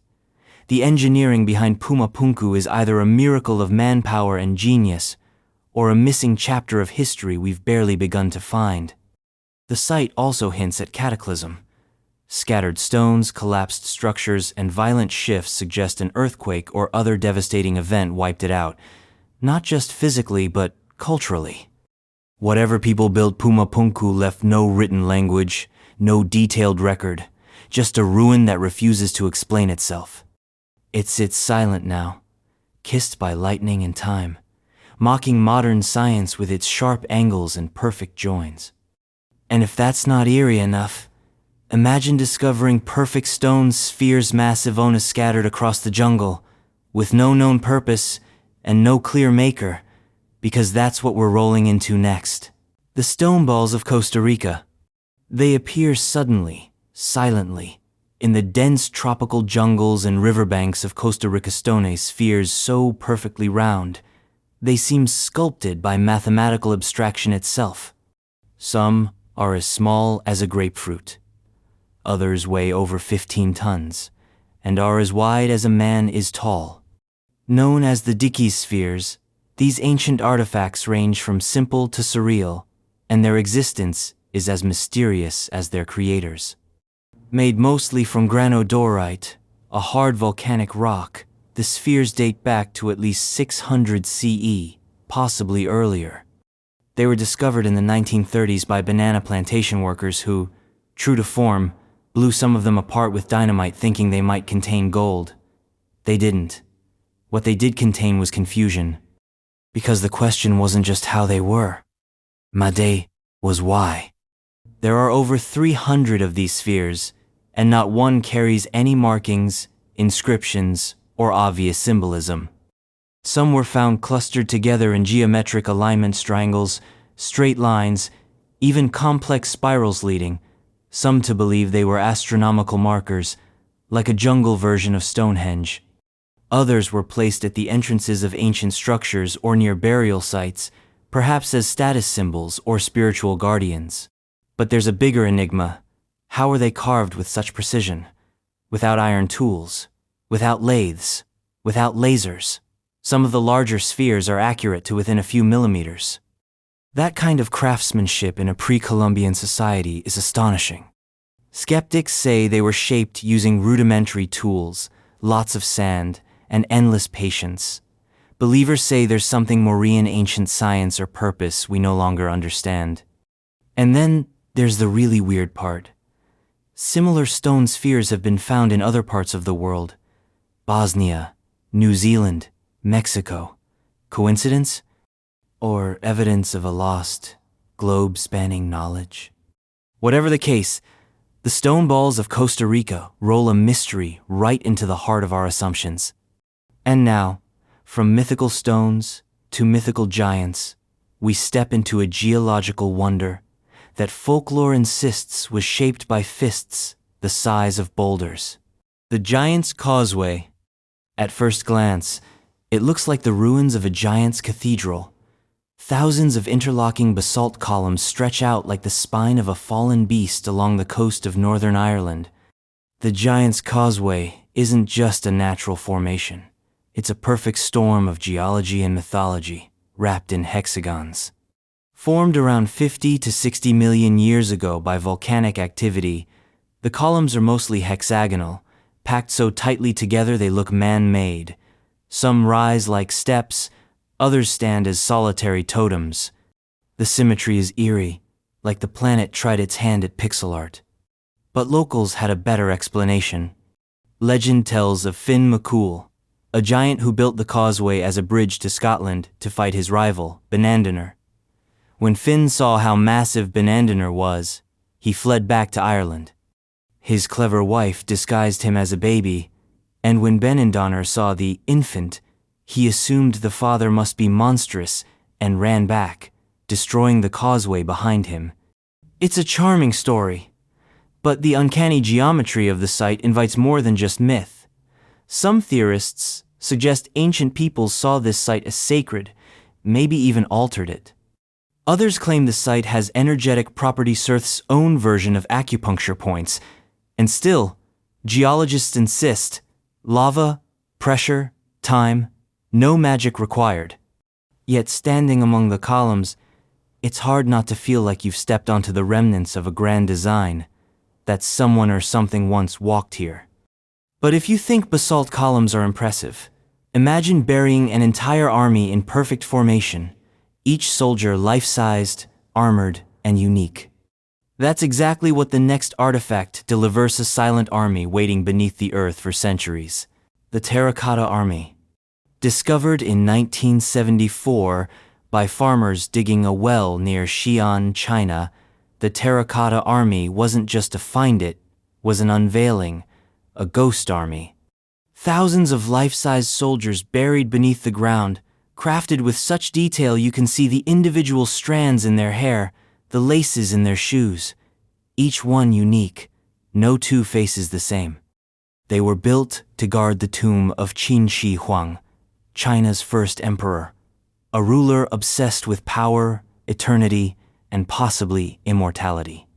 His mausoleum was designed to be a miniature version of his empire: rivers of Mercury, constellations on the ceiling, and this clay army standing sentinel for all time. The numbers are staggering. Over 8,000 soldiers, 130 chariots, 670 horses, and countless weapons, most of them once sharp, now rusted, but still deadly in intent. And here's the eerie part. Many of the weapons were coated in a chrome-like substance to resist corrosion. Ancient anti-rust technology that wouldn't be rediscovered until the 20th century. The army was arranged with military precision infantry, archers, cavalry, officers each, facing outward as if expecting a battle from beyond the grave. And they weren't just statues. They were individuals, immortalized in clay, some with smiles, some with scars, some forever mid-stride. The site is so large that most of it remains unexcavated. Even the emperor's tomb itself is sealed, out of fear that opening it could destroy the relics or unleash the mercury rivers said to flow within. The Terracotta Army is more than a monument. It's a message, one that says, I will not be forgotten. I will rule in death, as I did in life. But sometimes, statues aren't just buried. They're staring back at you from across an ocean. Not just heads but full bodies, watching, waiting. Their origins carved in volcanic rock and wrapped in mystery. The headless statues of Easter Island, Moai. You know the heads. Everyone knows the heads. Massive, solemn faces with furrowed brows, gazing out toward the sea like ancient sentinels mourning a forgotten past. But what most people don't realize is this: the heads have bodies. That's right beneath the soil, buried for centuries, are full torsos, hands, backs, and even etched carvings along the spines. The Moai statues of Easter Island aren't just heads, they're entire enigmas. Created by the Rapa Nui people between 1250 and 1500 CE, the Moai number nearly 1,000 in total. Most were carved from volcanic tuff, using stone tools and sheer perseverance. The largest, named El Gigante, weighs an estimated 270 tons, and no one knows exactly how they were moved across miles of rugged terrain. Some suggest they walked, rocked, upright with ropes, in a technique rediscovered by modern experimenters. Others think sledges, rollers, or supernatural aid. What were they for? Ancestor worship, most likely. They faced inward, toward the villages, as if watching over the living. Silent protectors carved with reverence and fear. But the deeper you dig literally, the stranger it gets. Some Moai have petroglyphs carved into their backs. Others were buried up to the neck, perhaps intentionally, perhaps by time and erosion. And then there's the mystery of the Moai, with toppled heads, knocked over during internal conflict, war, or spiritual upheaval. Why did they stop making them? One theory is deforestation. They used up their resources: wood, food, unity, and society collapsed into chaos. The statues became relics of a golden age that crumbled under its own weight. But one Moai in particular stands out, not for its face, but for what it holds. Because the next artifact is an actual gate cut from stone, carved with cosmic symbols, and possibly built to open onto the stars. The Gate of the Sun, Tiwanaku. In the high-altitude ruins of Tiwanaku, Bolivia, where the air is thin and the earth feels ancient, stands the Gate of the Sun. A single, massive block of andesite, weighing roughly 10 tons, carved into a rectangular arch and covered in enigmatic glyphs. It's not just an entrance, it's a message in stone. A riddle carved into the sky. Dated to around 501,000 CE, the gate features a central figure often referred to as the Sunday God or Weeping God, surrounded by 48 winged beings, some human, some condor-like. The figures are arranged in a grid, as if they're part of a celestial clock, and some researchers believe the entire thing might function as a calendar, tracking solstices, equinoxes, or eclipses. But here's where it gets strange. The gate appears to be unfinished or possibly broken. It may have once stood upright as the entrance to a grand temple. Now it lies partially cracked, tilted off-axis, as if it fell or was pulled by something we don't understand. Some claim the gate aligns with certain astronomical phenomena. Others believe it's a portal, not just metaphorically, but literally a gateway for spiritual or interdimensional travel. Sound crazy? Maybe. But cultures across the Andes believed in doorways between worlds, between the realm of the living and the realm of the gods.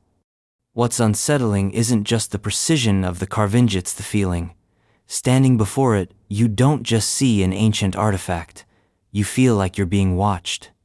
Or, worse, like something's waiting for you to come closer. It's a door that doesn't open, but maybe that's the point. Maybe it already did. And while this gate stands solemn and silent, the next artifact is anything but quiet. It's a book, a beast of a manuscript. And according to legend, it was written in one night by a monk who made a deal with the devil himself. The Devil's Bible, Codex Gigas. It's massive, 3 feet tall, weighs over 160 pounds, bound in leather and death. The Codex Gigas, Latin for giant book, isn't just a book, it's an event. A singularity of ink, skin, and silence.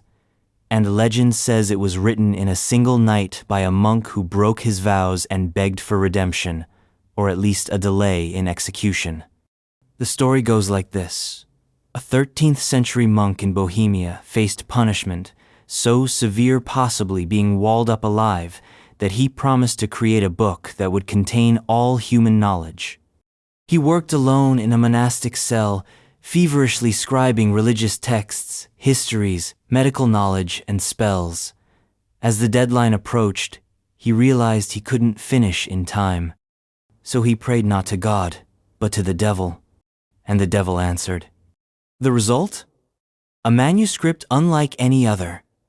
The Codex Gigas contains the entire Vulgate Bible, historical texts like the works of Josephus, herbal remedies, medical cures, and incantations. And right in the middle between sacred scripture and scholarly treatises stands a full-page illustration of the devil, horned, fanged, squatting in an empty void, facing you, smiling. No other illuminated manuscript features a devil this way front and center. It's not decoration, it's a declaration. As if the book itself wants you to know who owns it. There's no concrete evidence it was written in a single night. But studies show the same handwriting throughout one scribe, one hand, one mission. Modern researchers estimate it would take over 20 years to complete, unless of course you had help. The book's size, contents, and mythology have given it a reputation as cursed. Its keepers have suffered misfortunes, fires, and plagues. It's passed from monastery to war spoils to national treasure, currently housed in Sweden's National Library under controlled conditions. But here's the thing sometimes, the devil doesn't knock, he writes. And if you think one page can haunt you, wait until the next artifact. It's not a book. It's a story about 2 children, green as leaves, who came from nowhere and spoke no known tongue, the green children of Woolpit. It reads like medieval folklore wrapped in sci-fi skin. Somewhere in the 12th century, in the village of Woolpit, Suffolk, England, 2 children appeared out of nowhere, green-skinned, starving, and speaking a language no one could understand. They were found near one of the village's wolf pit's deep traps dug to protect livestock from predators, hence Woolpit. The children, a boy and a girl, wore strange clothing and refused all food for days except raw beans. Over time, their green tint faded. The boy died soon after. The girl survived, learned English, and told a story stranger than fiction. She said they came from a place called St. Martin's Land, where the sun never shone and everything was bathed in perpetual twilight. They'd been tending to their father's cattle, she claimed, when they heard a loud noise and suddenly found themselves in Woolpit. Some say they'd been transported through a cave. Others suspect a portal, a dimensional rift, or an underground world. Hollow Earth theories love this one. Skeptics propose explanations like chlorosis, a form of malnutrition, or perhaps arsenic poisoning, linguistic misunderstandings, cultural dislocation. Maybe they were Flemish orphans from a war-ravaged region nearby. But none of these theories quite fit. The green skin, the unknown language, the tale of a twilight world, it doesn't sound like trauma. It sounds like a transmission, whether a warped legend, an alien encounter, or a misunderstood tragedy. The green children remain a footnote in British folklore and a serious footnote in the "something weird happened and we never figured it out" ledger. And if you think that story is haunting, wait until you hear about the next artifact, a king's coffin, filled not just with gold, but with bees, lots and lots of golden bees. The Iron Coffin of Merovingian King Childeric I. When Belgian laborers unearthed the tomb of Childeric I in 1653, They weren't just disturbing the dead, they were disturbing a king. A barbarian warlord turned royal patriarch, Childeric, was the father of Clovis I, founder of the Frankish kingdom. His burial site wasn't just ornate, it was mythic. The tomb contained swords, a horse's head, a bull's skull, and even a signet ring bearing the Latin inscription Childerici Regis. But the real treasure was stranger still. Over 300 miniature golden bees, exquisitely crafted, scattered across the coffin. They weren't just decorative, they were symbolic. Bees were a Merovingian emblem, representing immortality, resurrection, and power.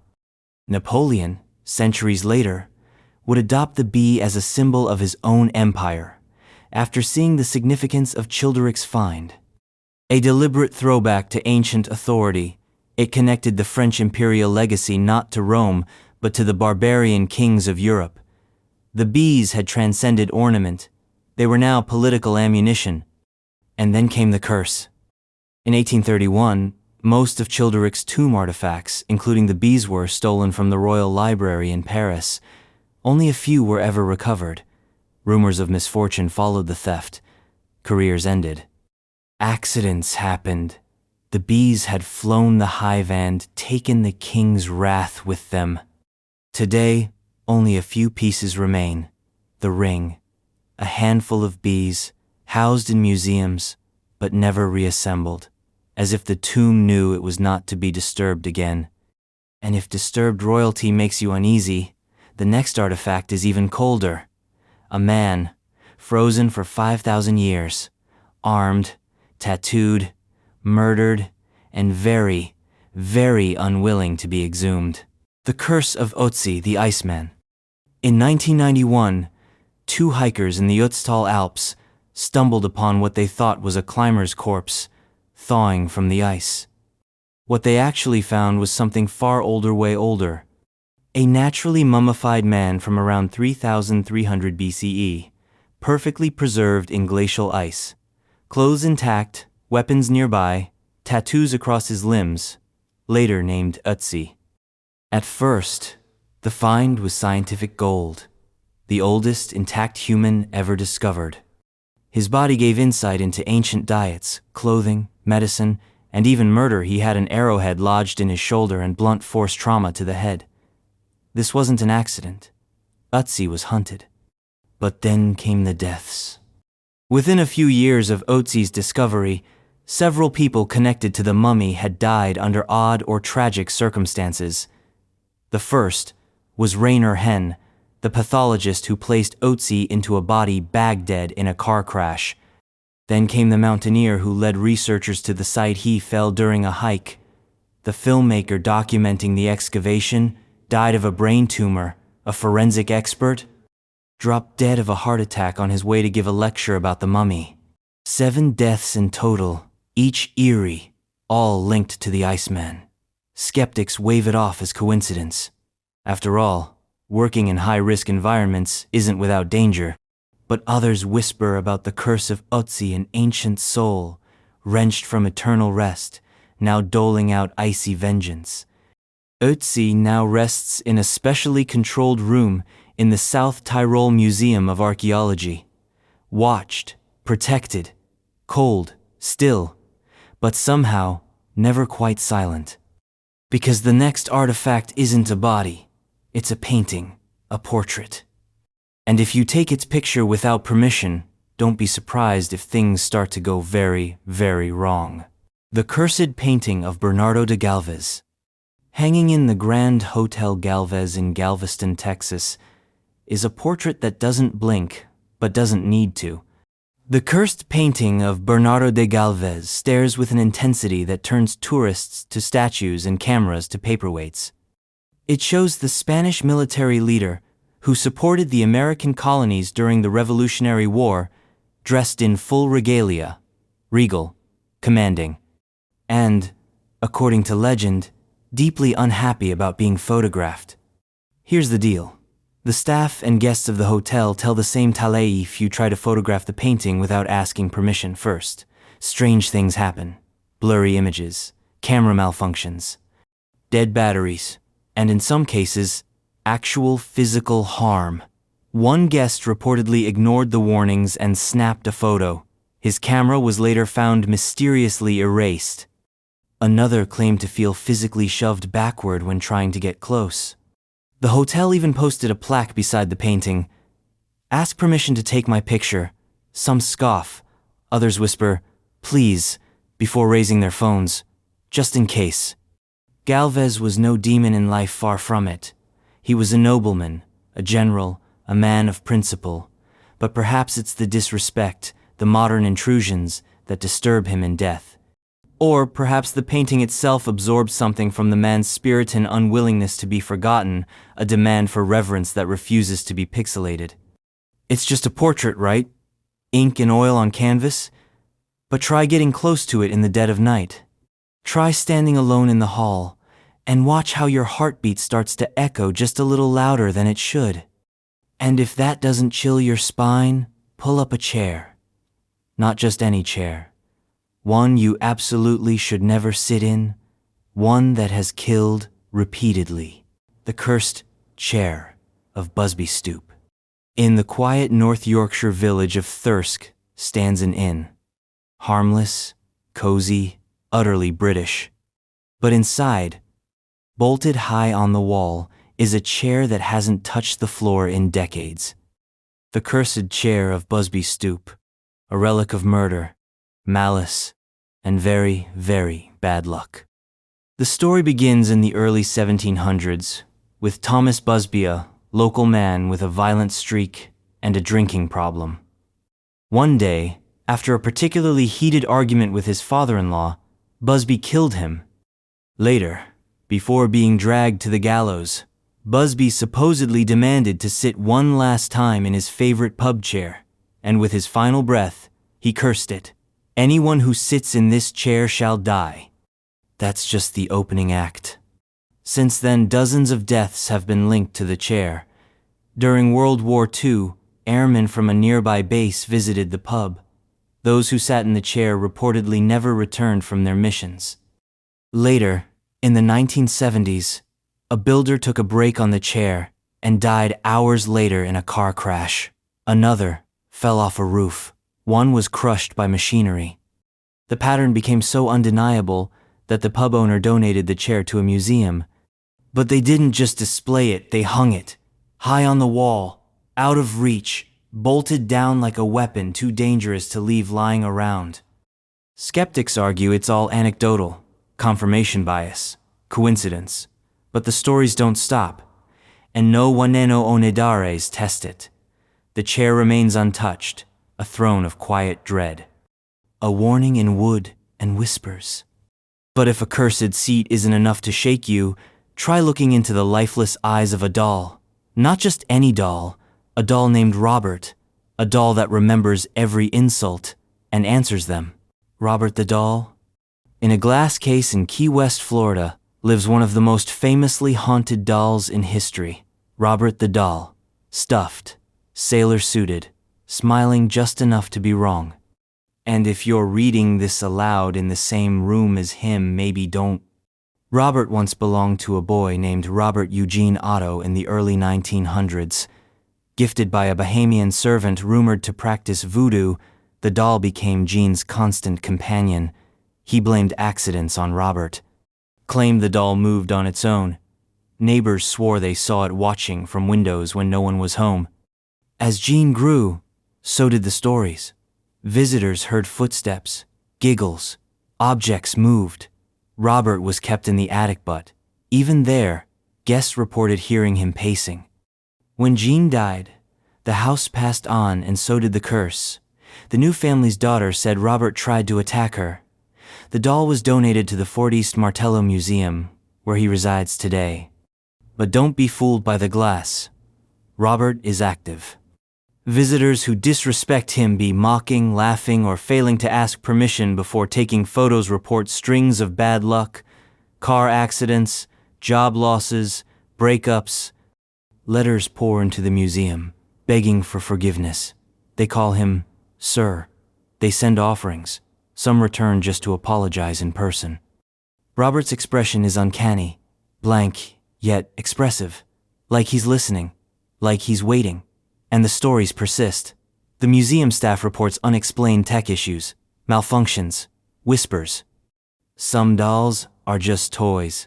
Robert is something else entirely, something watching. And if you think that's unsettling, the next doll makes Robert look like Paddington Bear. Because the next one has inspired horror franchises and maybe something much worse. The Annabelle doll. Forget porcelain perfection. Forget glassy-eyed grace. The real Annabelle eyes. The one that inspired the movie franchisees A Raggedy Ann doll, cloth body, triangle nose, yarn for hair. Innocent on the outside, but stitched with something malevolent. In the 1970s, the doll was gifted to a young nursing student named Donna by her mother. It seemed harmless at first, until it started to move. First, subtle shifts in position. Then full relocations from one room to another, door closed, no one home. Notes appeared, scribbled on parchment neither Donna nor her roommate kept in the house. One note simply read, "Help us." Disturbed, the women contacted a psychic, who claimed the doll was inhabited by the spirit of a young girl named Annabelle Higgins. She said the spirit was lonely, benign. The roommates allowed the doll to stay, and that's when things escalated. Annabelle scratched. Annabelle attacked. A friend of the girls claimed he woke up to find the doll crawling up his chest. Bloody claw marks soon followed. Enter Ed and Lorraine Warren, famed demonologists. Their conclusion? This wasn't a child's ghost. It was something darker, using innocence as bait, a demonic entity. Not possessing the doll, but using it like a glove. They took the doll to their home in Connecticut and sealed it inside a glass case labeled, "Warning positively do not open." It now resides in the Warren Occult Museum, but even there, Annabelle isn't still. Visitors report strange sensations, tech malfunctions. One man mocked the doll, slapped the glass and died in a motorcycle accident hours later. Annabelle isn't just haunted, she's a conduit, a grinning, ragged portal to whatever waits on the other side of polite belief. But if cursed cloth and yarn can wreak havoc, imagine the damage a cursed jewel can, especially one soaked in betrayal, theft, and death. The next artifact doesn't just sparkle, it kills. The Black Orlov Diamond. It's beautiful, jet black, mysterious, and absolutely dripping in death. The Black Orlov Diamond, also called the Eye of Brahma, is a 67.5 carat stone of celestial darkness and a reputation that spans continents and centuries. Legend has it the diamond was originally part of a statue of the Hindu god Brahma in India, plucked from the idol's eye by a trespassing monk or thief, depending on the version. It triggered a curse that would follow the stone across time like a bloodhound. The first known victims? 3 Russian princesses who supposedly owned the stone: Nadia Vyagan Orlov, Leonila Galitzin-Baryatinsky, and a third whose name has been lost to time. All allegedly leapt to their deaths within years of acquiring the gem. Then came J.W. Paris, a diamond dealer who brought the jewel to the U.S. in the 1930s and jumped from a Manhattan skyscraper soon after. Each owner seemed to fall victim to suicide, sudden illness, or bizarre accidents. The trail of tragedy led some to believe the diamond wasn't just cursed, it was malicious, sentient even. Not content to rest in one place, but eager to travel, to be touched, to be owned, and then to ruin. Eventually, a jeweler tried to break the curse by cutting the diamond into 3 pieces. One of these became the Black Orlov, set into a brooch surrounded by white diamonds. The cutting didn't stop the stories, but it may have diluted the horror, or just spread it around. Today, the gem occasionally appears in exhibitions, but it's never owned for long. No one wants to keep it close, no one trusts it, and those who do, don't talk about it for long. But if the Black Orlov whispers death, the next artifact screams eternally. its face frozen in a howl of pain, its mouth agape as if caught in the exact moment a soul was ripped from its body. A scream you can almost hear if you stare too long. The screaming mummy. Of all the mummies unearthed from ancient tombs, few are as disturbing or as debated as the screaming mummy. Found in Egypt, this body doesn't rest in peace. Its jaw is wrenched wide open. Its lips curled back. Its face contorted in a scream that seems to echo across millennia. This isn't the serene expression we're used to seeing in embalmed royalty. This is raw terror captured in skin and bone. Theories abound. Some believe the man was buried alive, sealed in his tomb and left to die in agony. Others suggest he died violently poisoned, perhaps his body twisted by convulsions. There's also a hypothesis that his jaw simply fell open during the decomposition process. Natural, clinical, unremarkable. But one look at the mummy, and you'll know. This isn't just gravity. It's something else. One version of the story identifies him as Prince Pentawere, the disgraced son of Pharaoh Ramses III, implicated in a conspiracy to assassinate his father. According to some historical records, he was forced to commit suicide, possibly by poison as punishment, but the embalmers didn't grant him the usual royal rites. His body was wrapped in cheap linen, dumped without ceremony, and sealed with a grimace of eternal guilt. The open mouth, the contorted limbs, the disheveled wrapping saul suggest a soul trapped mid-scream. Some even believe this was intentional. A magical form of imprisonment, locking a traitor's agony into the physical world so he could never rest, cursed not just in life, but in death. And this isn't an isolated case.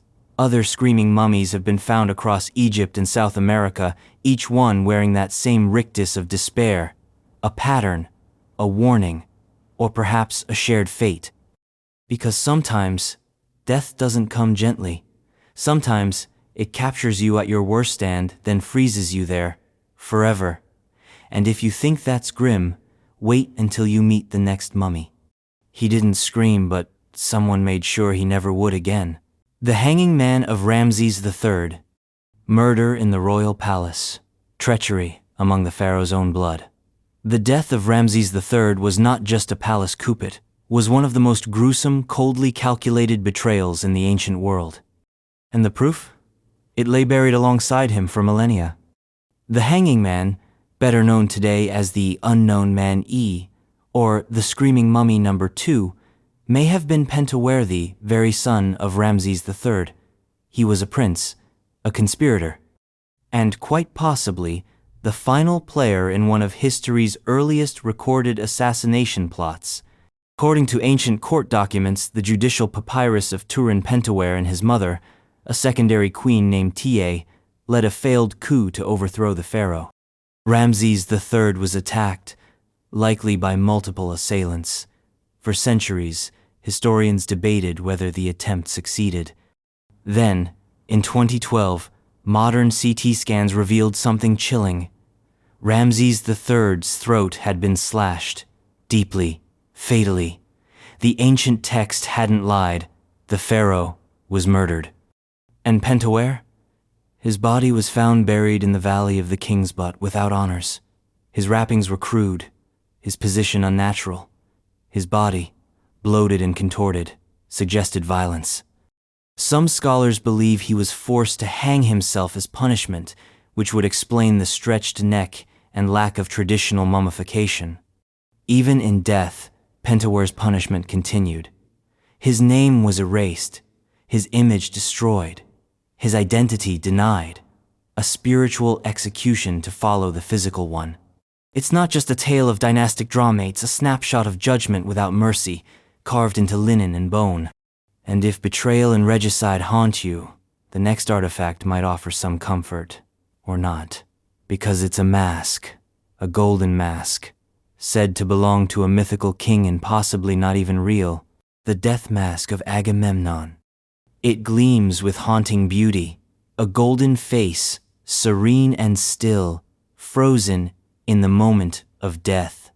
When Heinrich Schliemann unearthed the mask in 1876 at Mycenae, he declared with theatrical flair, "I have looked upon the face of Agamemnon, the legendary king, the man who led the Greeks against Troy." Immortalized by Homer. There was just one problem: it probably wasn't Agamemnon. The mask predates the supposed Trojan War by at least 300 years. Still, Schliemann's marketing worked, the name stuck, and the artifact became legend. But the mask is no less fascinating for being misnamed. Made of hammered gold, it was laid over the face of a Mycenaean nobleman, possibly a king. His features are distinct: stylized eyes, a carefully crafted mustache, and a calm, almost meditative expression. It looks more like a sleeping god than a fallen warrior. The technique used to create itre poussé, where metal is shaped by hammering from behind, was advanced for its time, and the mask wasn't alone. Other similar masks were found nearby, suggesting an elite burial site for powerful individuals. But conspiracy clings to gold like tarnish. Some critics once accused Schliemann of planting the mask or even forging it. He had a reputation for theatrics, after all. But later, analysis confirmed the mask's authenticity, even if its namesake was wrong. Still, the mask carries an aura, a gravitas. It's not just a relic of power, it's a relic of myth, of ambition, of one man's obsessive need to turn poetry into archaeology. And if gold masks are too subtle for your taste, the next artifact shines with a different kind of brilliance. Not in beauty, but in pain. Because this one's purple, sacred, and cursed enough to ruin every life it touches. The curse of the Delhi purple sapphire. It sparkles with a deep violet hue, trapped in silver claws. The Delhi purple sapphire isn't actually a sapphire, it's an amethyst. But names are the least of this stone's deceptions. Because behind its royal glow is a story soaked in misfortune, betrayal, and relentless tragedy. Stolen off course from a sacred temple in India during the bloody sweep of British colonialism, the gem was looted in the mid-19th century from the temple of Indra, god of storms and war. Bad idea. Indra, it seems, didn't take kindly to theft. The first owner reportedly suffered ruin, financial disaster, personal catastrophe. The stone passed from hand to hand, leaving a trail of broken lives and unexplainable deaths. By the time it arrived in England, its reputation had already begun to rot like a bad omen in velvet wrapping. It eventually came into the possession of Edward Heron Allen, a respected scientist and writer. Shortly after acquiring the stone, Allen's life took a turn. Accidents, illnesses, professional disgrace. He gave the stone away to friends. They suffered too. One died, another vanished. Desperate, Heron Allen sealed the gem inside 7 boxes, packed it with protective notes, and locked it away in a bank vault with instructions. Do not open until 3 years after my death. It now resides in the Natural History Museum in London, along with Heron Allen's own warning note. The museum keeps it wisely under glass. No one touches it. No one dares. Some say it's just superstition, that bad luck follows bad decisions, but others look at the pattern, the persistence, and the glint in that deep purple stone, and choose not to get too close. Because sometimes, the prettiest things are the most dangerous. And the next artifact? It's not a gem. It's a rock. Rough, heavy, stolen over and over, and it has never stopped being fought over. The Stone of Scone, Stone of Destiny. It's not much to look at just a rectangular slab of sandstone, weathered, scarred, and cracked down the middle.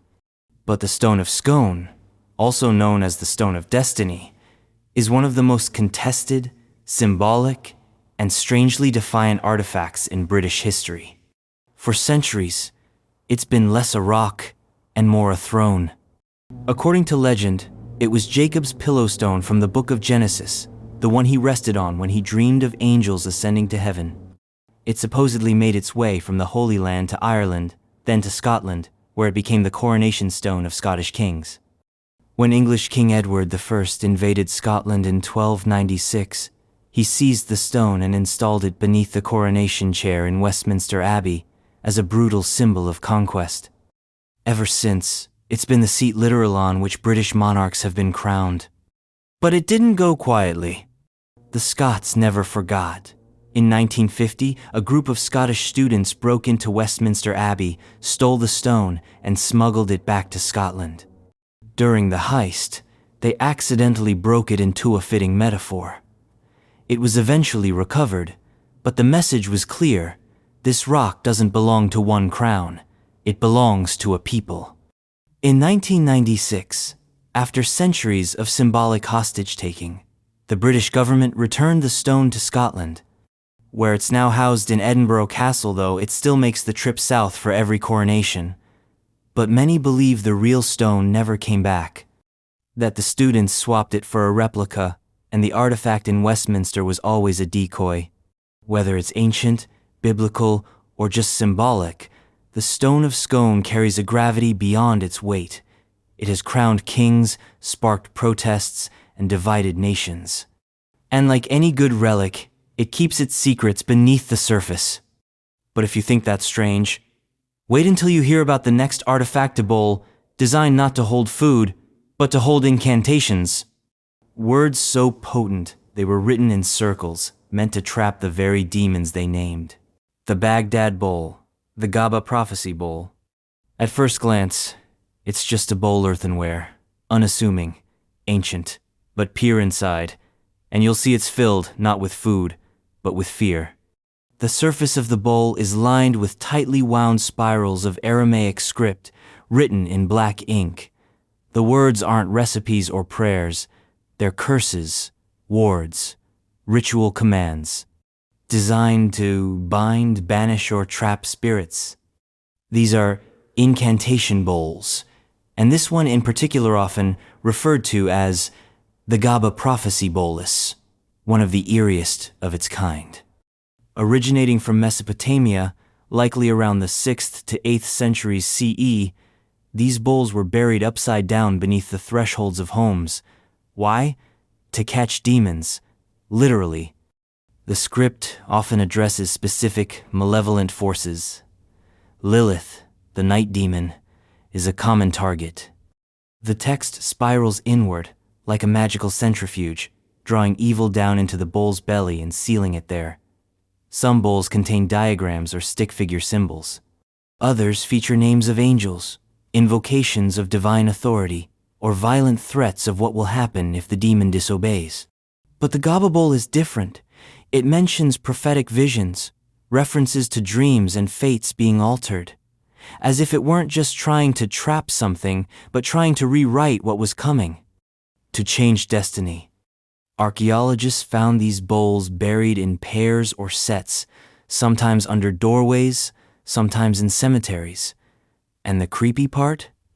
Some were buried with human remains. It's unclear whether they were meant to protect the dead or imprison them. There's something intimate about them. The handwriting is personal, hurried, purposeful, like someone was desperate, scared, trying to push back against forces they couldn't see. It's magic at its rawest, domestic, improvised, and deadly serious. And if bowls designed to catch demons aren't enough, the next artifact doesn't just defy artistic convention, it rewrites the face of an entire civilization. With bulging eyes, elongated heads, and a style that looks more alien than earthly. The Sangqingdui bronzes. Welcome to ancient Chinabut, not as you know it. Discovered in the 1980s in Sichuan province, the Sangqingdui bronzes threw the entire history of Chinese art into chaos. Because they didn't resemble anything the rest of China was making at the time. They weren't refined, modest, or Confucian. They were monstrous, stylized, strange. Towering masks with protruding eyes, bronze heads with surreal features-long ears, gaping mouths, alien proportions. One statue stands over 8 feet tall, its hands poised to hold something that has long since vanished. Spears? Relics?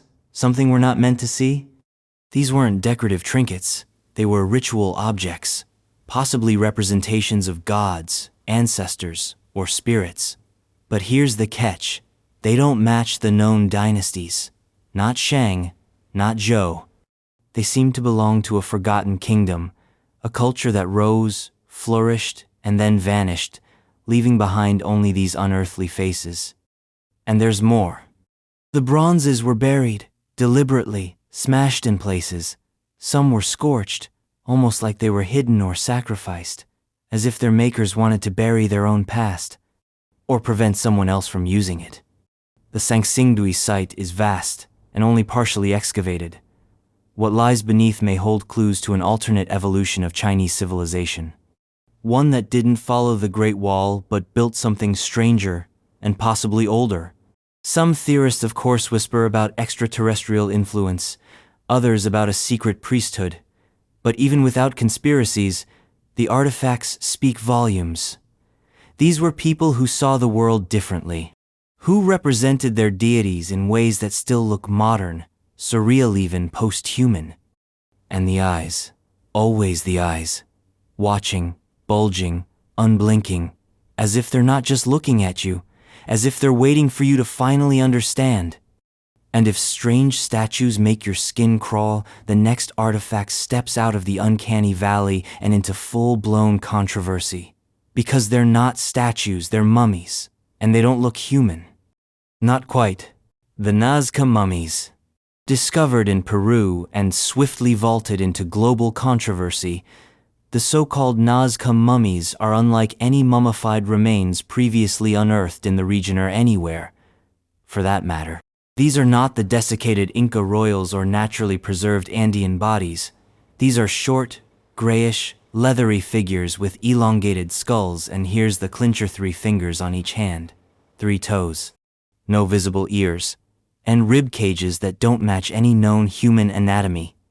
The mummies emerged from the shadows around 2015, reportedly discovered in the dusty caves near the Nazca lines.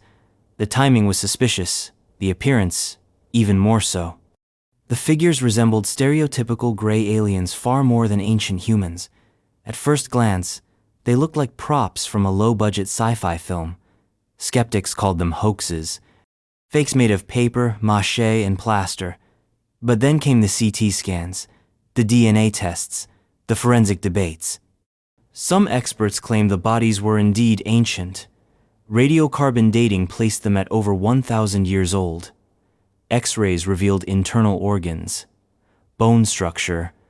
Others argued the remains were cobbled together from human and animal parts, Franken mummies, elaborate fakes sold to fringe researchers and YouTubers looking for the next big mystery. But no one agrees on a single, clean explanation. The mummy-sat, at least some show signs of authentic mummification. Preservation, consistent with high-altitude Andean techniques. Yet their anatomy remains baffling. The eyes are oversized, the limbs too long and too thin, the skulls not merely elongated by binding, but fundamentally different in shape and volume. If they're fake, someone went to extreme lengths to craft the hoax. If they're real, they might represent a completely unknown species or a deliberate anatomical enigma left behind to baffle the future. One thing's for sure, they don't look like they belong here. But while these mummies mock biology, the next artifact messes with history in a far more familiar way. It's not a body, it's a head. And it's been claimed, passed around, venerated, and multiplied more times than you'd believe. The head of John the Baptist. Various relics. It was the ultimate martyrdom. John the Baptist, beheaded at the whim of a king, his severed head presented on a silver platter, literally. Since then, the fate of that head has become a macabre mystery. Not because it was lost, but because everyone seems to have found it. Multiple churches scattered across Europe and the Middle East claim to possess the authentic head of John the Baptist. Some display it reverently, others keep it hidden, preserved in gilded reliquaries. There's one in Amiens Cathedral in France, another in the Umayyad Mosque in Damascus, a third in Rome, even more in Istanbul, Munich, and Antioch. Some are skulls, others are fragments. One is just a jawbone. If John had 9 heads, the math might check out. But the theological embarrassment doesn't seem to deter devotion. Pilgrims flock to these relics. Prayers are whispered through glass. Miracles are attributed. And the church as well, they lean into the ambiguity. How did this happen? The cult of relics exploded during the Middle Ages.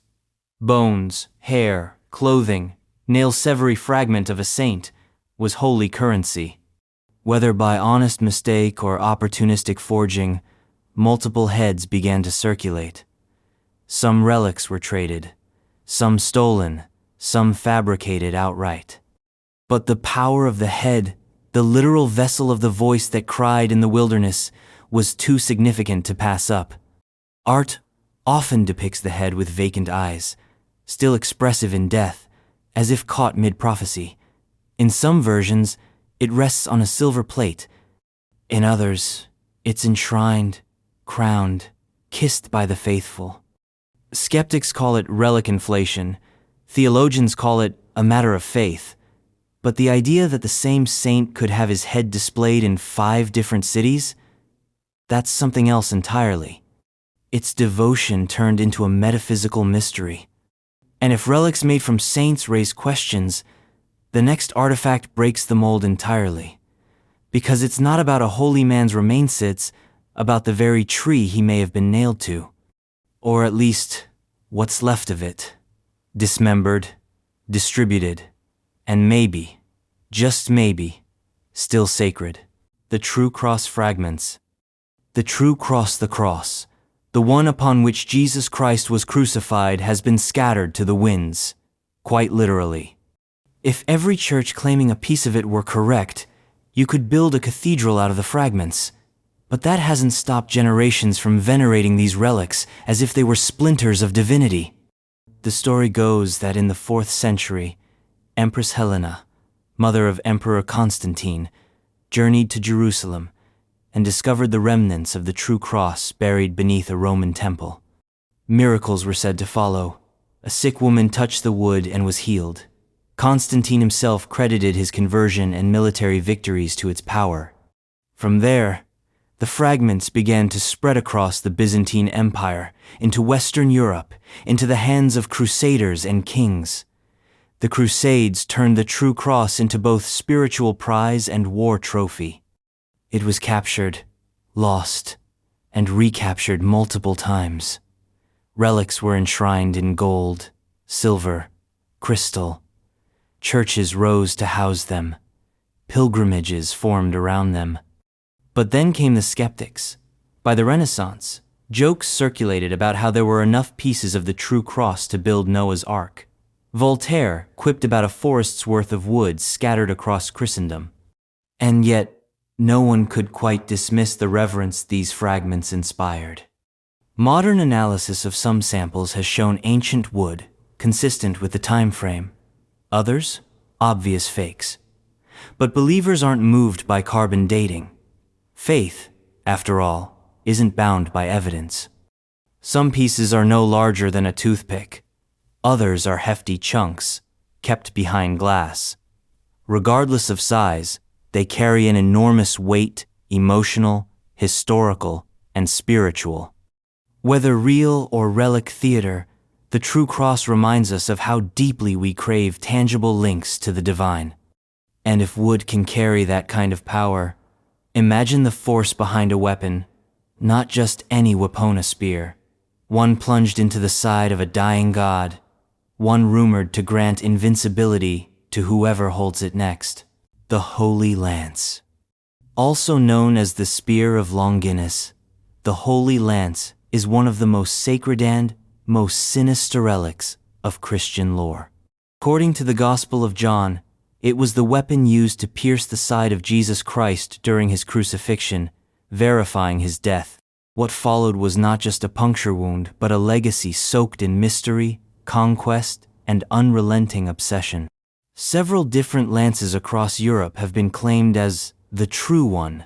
The most infamous sits in the Hofburg Palace in Vienna, iron spearhead encased in silver and gold, split down the middle and reinforced with a nail said to be from the cross itself. Another resides in Rome, and a third in Armenia. Just like the relics of the true cross, the multiplication of authentic spears hasn't stopped the mythos, it's only deepened it. But the Vienna lance carries a darker aura.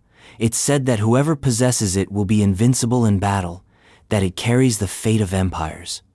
Theodosius, Charlemagne, Otto the Great allegedly carried it into battle. And then there's Hitler.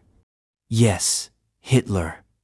He was reportedly obsessed with the lance, even orchestrating its seizure when Austria was annexed in 1938. It was recovered by Allied forces in 1945, the same day Hitler died. Coincidence? Maybe. Or maybe the lance only protects its master until it doesn't. Whether it's truly ancient or a medieval fabrication, the Holy Lance is more than a spear. It's a symbol of divine power mingled with human bloodlust.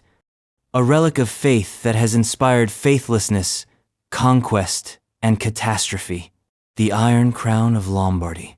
It gleams with regal severity gold, enamel, and precious stones set into a circlet that doesn't just sit on heads, but defines them.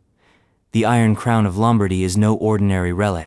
It is a symbol of power, legitimacy, and war-torn divine right. But hidden within its glittering form lies something far darker, a sliver of iron said to be forged from a nail of the true cross. That's right. Inside the crown is a band of metal, reportedly made from the very spike that pierced Christ's flesh. Which means every monarch crowned with it, Charlemagne, Napoleon, and dozens of Holy Roman emperors was, metaphorically balancing the burden of divine sacrifice on their temples. Created sometime between the 4th and 7th centuries, possibly under the patronage of Saint Helena, the mother of Constantine and the ultimate relic hunter, the crown passed through hands as empires rose and fell. It became the coronation crown of the Lombard kings, then the Carolingians, then the Holy Roman emperors, and finally the kings of Italy. The crown itself is delicate and shaped more of a halo than a helmet, but its influence has been anything but gentle. Wars were waged over who had the right to wear it. Its presence blessed conquests, sanctioned invasions. Even Napoleon had himself crowned with it in 1805, declaring, "God has given it to me. Beware who touches it." But beware, indeed. Whispers of curses follow the crown. Betrayals, assassinations, and political collapses have shadowed its journey through European history. The symbolism of divine authority is a double-edged sword. Those who claim it often fall under its weight. Today it rests in Monza Cathedral, behind glass, rarely removed. Pilgrims still visit. Tourists marvel. But no one forgets the iron band inside. The nail, the cross, the blood. And if a crown forged with divine agony wasn't enough, the next artifact is even stranger. Not a weapon, not a relic, but a doctrine carved into emerald green stone that may have never even existed. A tablet said to hold the key to alchemy, immortality, and the unity of the universe. The Emerald Tablet. It's a text wrapped in legend, wrapped in philosophy, wrapped in myth. The Emerald Tablet, also known as the Smaragdine Tablet, isn't an artifact in the traditional sense. You won't find it in a museum. No confirmed physical copy exists. But for alchemists, mystics, and seekers of arcane truth, it might as well be the philosopher's stone in writing. Attributed to Hermes Trismegistus, mythical fusion of the Greek god Hermes and the Egyptian god Thoth, the tablet contains only a few short lines. Yet those lines are considered the very foundation of Western alchemy and Hermeticism. The most famous phrase, "As above, so below." 7 words that have echoed through centuries of occult practice, interpreted as the microcosm reflecting the macrocosm, the individual mirroring the cosmos. The original tablet was supposedly engraved on a slab of green crystal or emerald, hence the name found in a secret vault beneath the Great Pyramid of Giza, or perhaps in the hands of Alexander the Great. Stories differ, of course. They always do when it comes to objects of cosmic power. Over time, the text was translated and retranslated into Arabic, Latin, and dozens of modern languages. Isaac Newton even wrote his own version, scribbled in the margins of his notebook. He wasn't alone. Alchemists believe the tablet outlined the secret of transmutation, how to turn lead into gold, how to refine the soul, how to ascend. But the tablet doesn't read like a manual. It's cryptic, poetic. It talks of separating the subtle from the gross, of ascending from earth to heaven and back, of achieving the glory of the whole universe. Whether this is chemistry or theology or this part of its mystique. And its curse? Obsession. Thousands have lost themselves trying to decode it.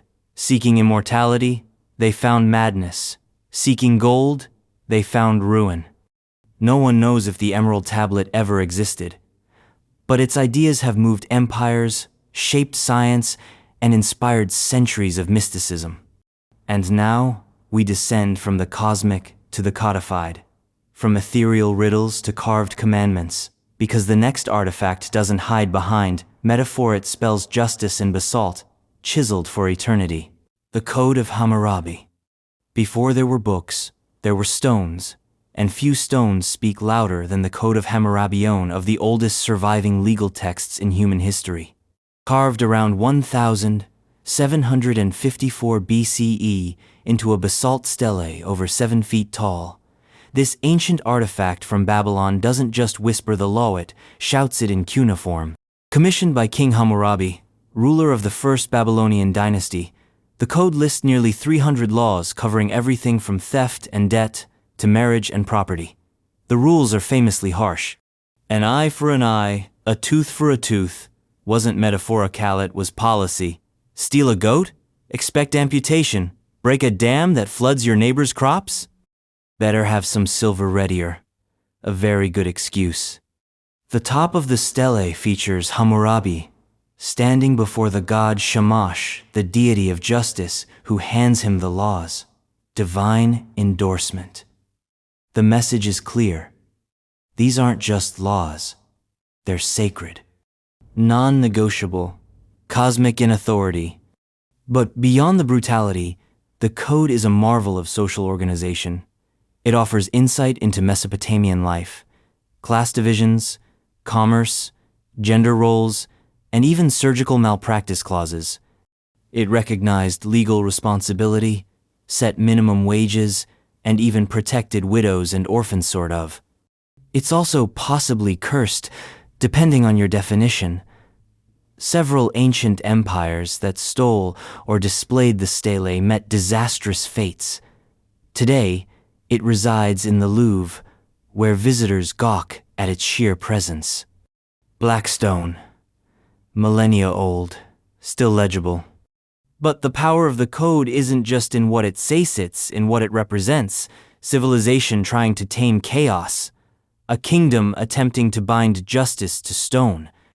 And in doing so, leaving behind an eerie fossil of authority. And if that's not cryptic enough, the next artifact is stranger still.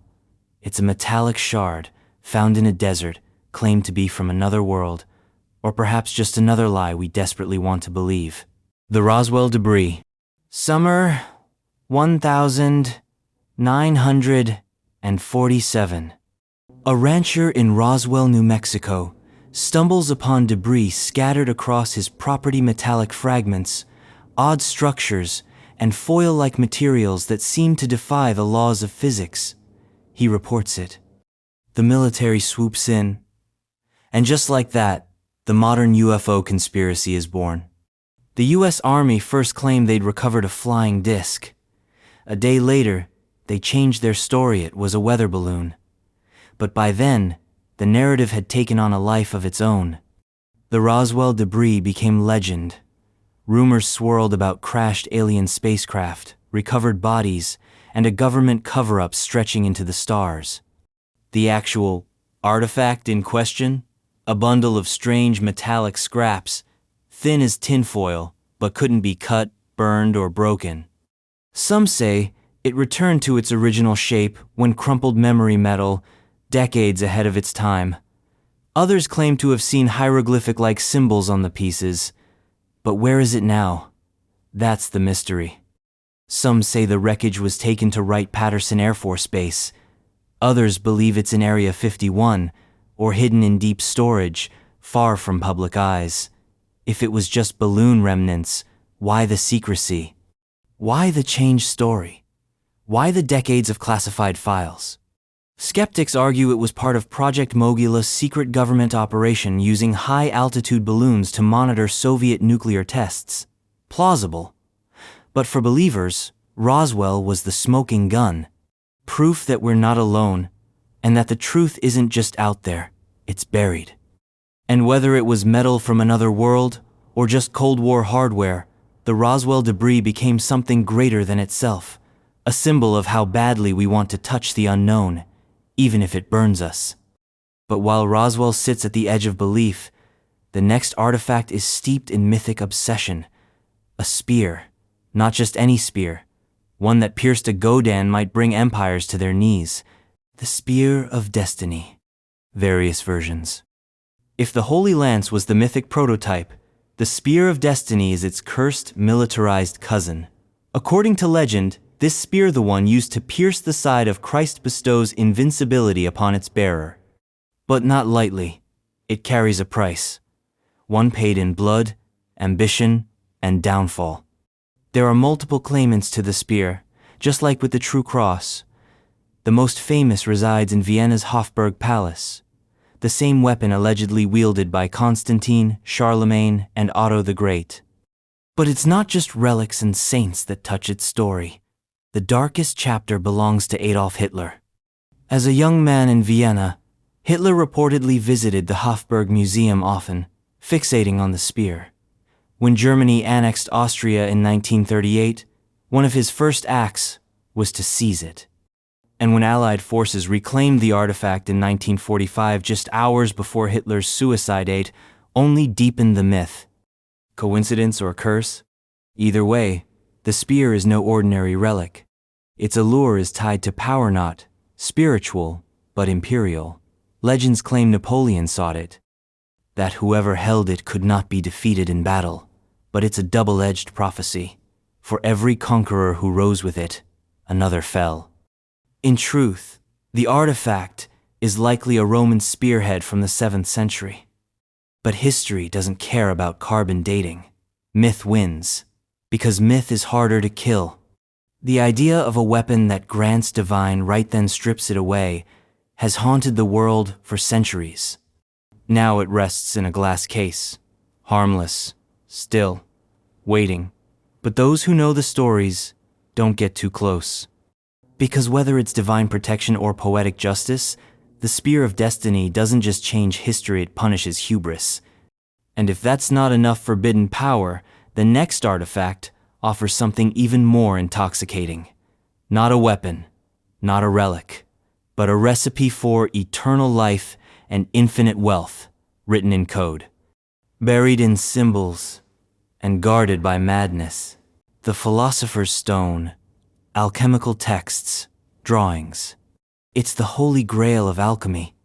Not a cup, not a sword, not a relic, but a concept so alluring it's transcended myth into metaphor.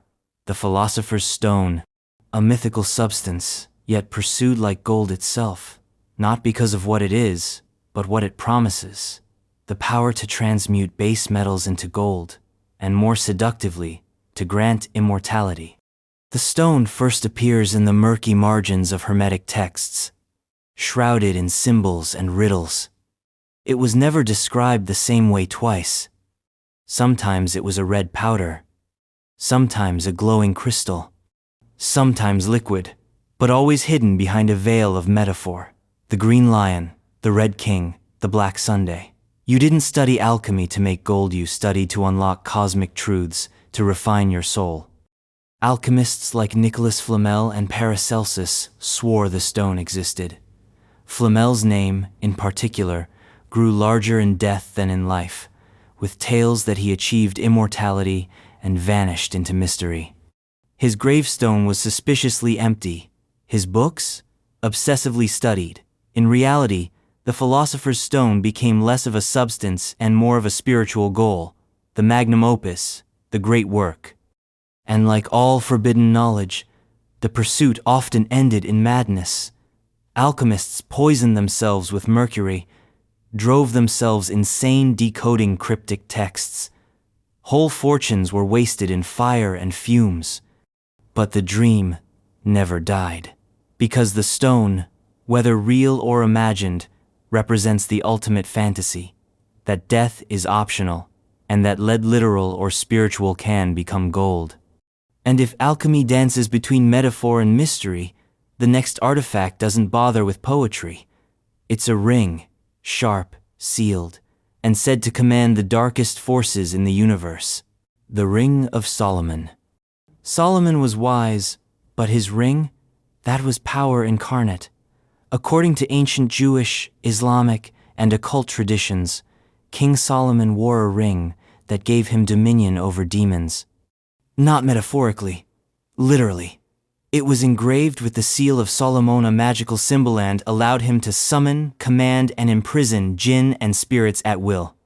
The stories say he built the first temple with help from these otherworldly laborers, not through prayer or politics, but by compelling supernatural entities to haul stones, erect columns, and vanish into dust.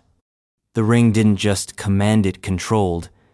It gave Solomon the ability to speak with animals, to uncover hidden truths, and to see into the hearts of men. In some legends, the ring was made of brass and iron. In others, it gleamed like a celestial star, but it always held danger. Solomon allegedly lost the ring for a time stolen by a demon who then ruled in his place until he recovered it. The lesson? Even absolute power comes with strings. Over centuries, the Ring of Solomon became a cornerstone in grimoires and magical texts. Practitioners of the occult used its seal in rituals to summon spirits. Medieval alchemists and magicians believed that to recreate it, even symbolically, was to harness a fragment of Solomon's dominion. Today, you'll find the seal etched on amulets, embedded in ritual circles, and printed in dusty books of magic.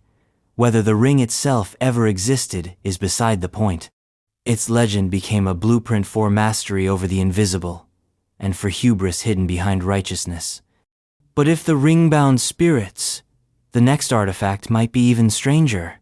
It's not carved or forged, it's shaped by the earth itself. A colossal effigy in the shape of a serpent. It doesn't move. It doesn't speak, but it's always watching. The Great Serpent Mound, Ohio. Stretching over 1,300 feet across the green hills of Ohio, the Great Serpent Mound is an enigma in dirt and time. It coils like a sleeping titanet's body, undulating in rhythmic curves, its mouth wide open, about to swallow an egg-shaped mound. No bones, no buildings, just earth. But it might be the oldest and most misunderstood monument in North America. Constructed by indigenous peoples, possibly the Adena, Hopewell, or Fort Ancient cultures, the mound dates anywhere from 300 BCE to 1000 CE. It isn't a burial site. It doesn't hide treasure.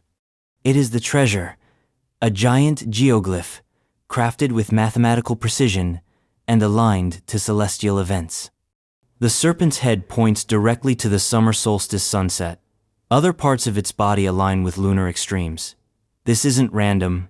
It's a calendar in Earth, a shrine to cosmic cycles, a grounded vision of the sky. But why a serpent? In Native American mythology, the serpent is a potent symbol.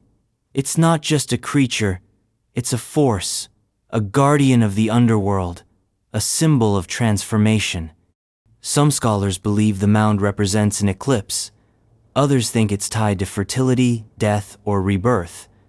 Still others whisper of something more: ancient knowledge, forgotten civilizations. A ritual site for forgotten gods. Over the years, the mound has drawn archaeologists, spiritualists, conspiracy theorists, and curious tourists. It's been mapped, measured, and revered, but never fully understood. It doesn't give up its secrets easily. And maybe that's the point. The serpent mound isn't there to be solved. It's there to remind us how little we know. How the ground beneath our feet might hold stories deeper than any text, older than any empire. But if ancient serpents make you uneasy, the next artifact will take you underwater to a place where the earth itself seems sculpted into the bones of a lost civilization. Welcome to Japan's Atlantis. Or maybe just its most persistent mystery, the Yonaguni Monument, Japan. Off the coast of Yonaguni Island, Japan, something massive slumbers beneath the sea. A titanic structure of step terraces, flat platforms, and right angles carved with such geometric precision, it seems impossible that nature made it. Known as the Yonaguni Monument, this underwater anomaly has ignited one of archaeology's most intense debates: natural formation, or the ruins of a lost civilization? Discovered in the 1980s by a diver looking for hammerhead sharks, the monument sits nearly 80 feet below the surface. Its colossal stone platforms and straight-edged features evoke a sunken ziggurat. Some sections resemble staircases, doorways, even roads. There's a curious resemblance to ancient megalithic architecture. And that's the hook, because if it's man-made, it could rewrite the history of early human civilization in East Asia. Supporters of the man-made theory argue the site shows signs of tool use, chisel marks, symmetry, drainage canals.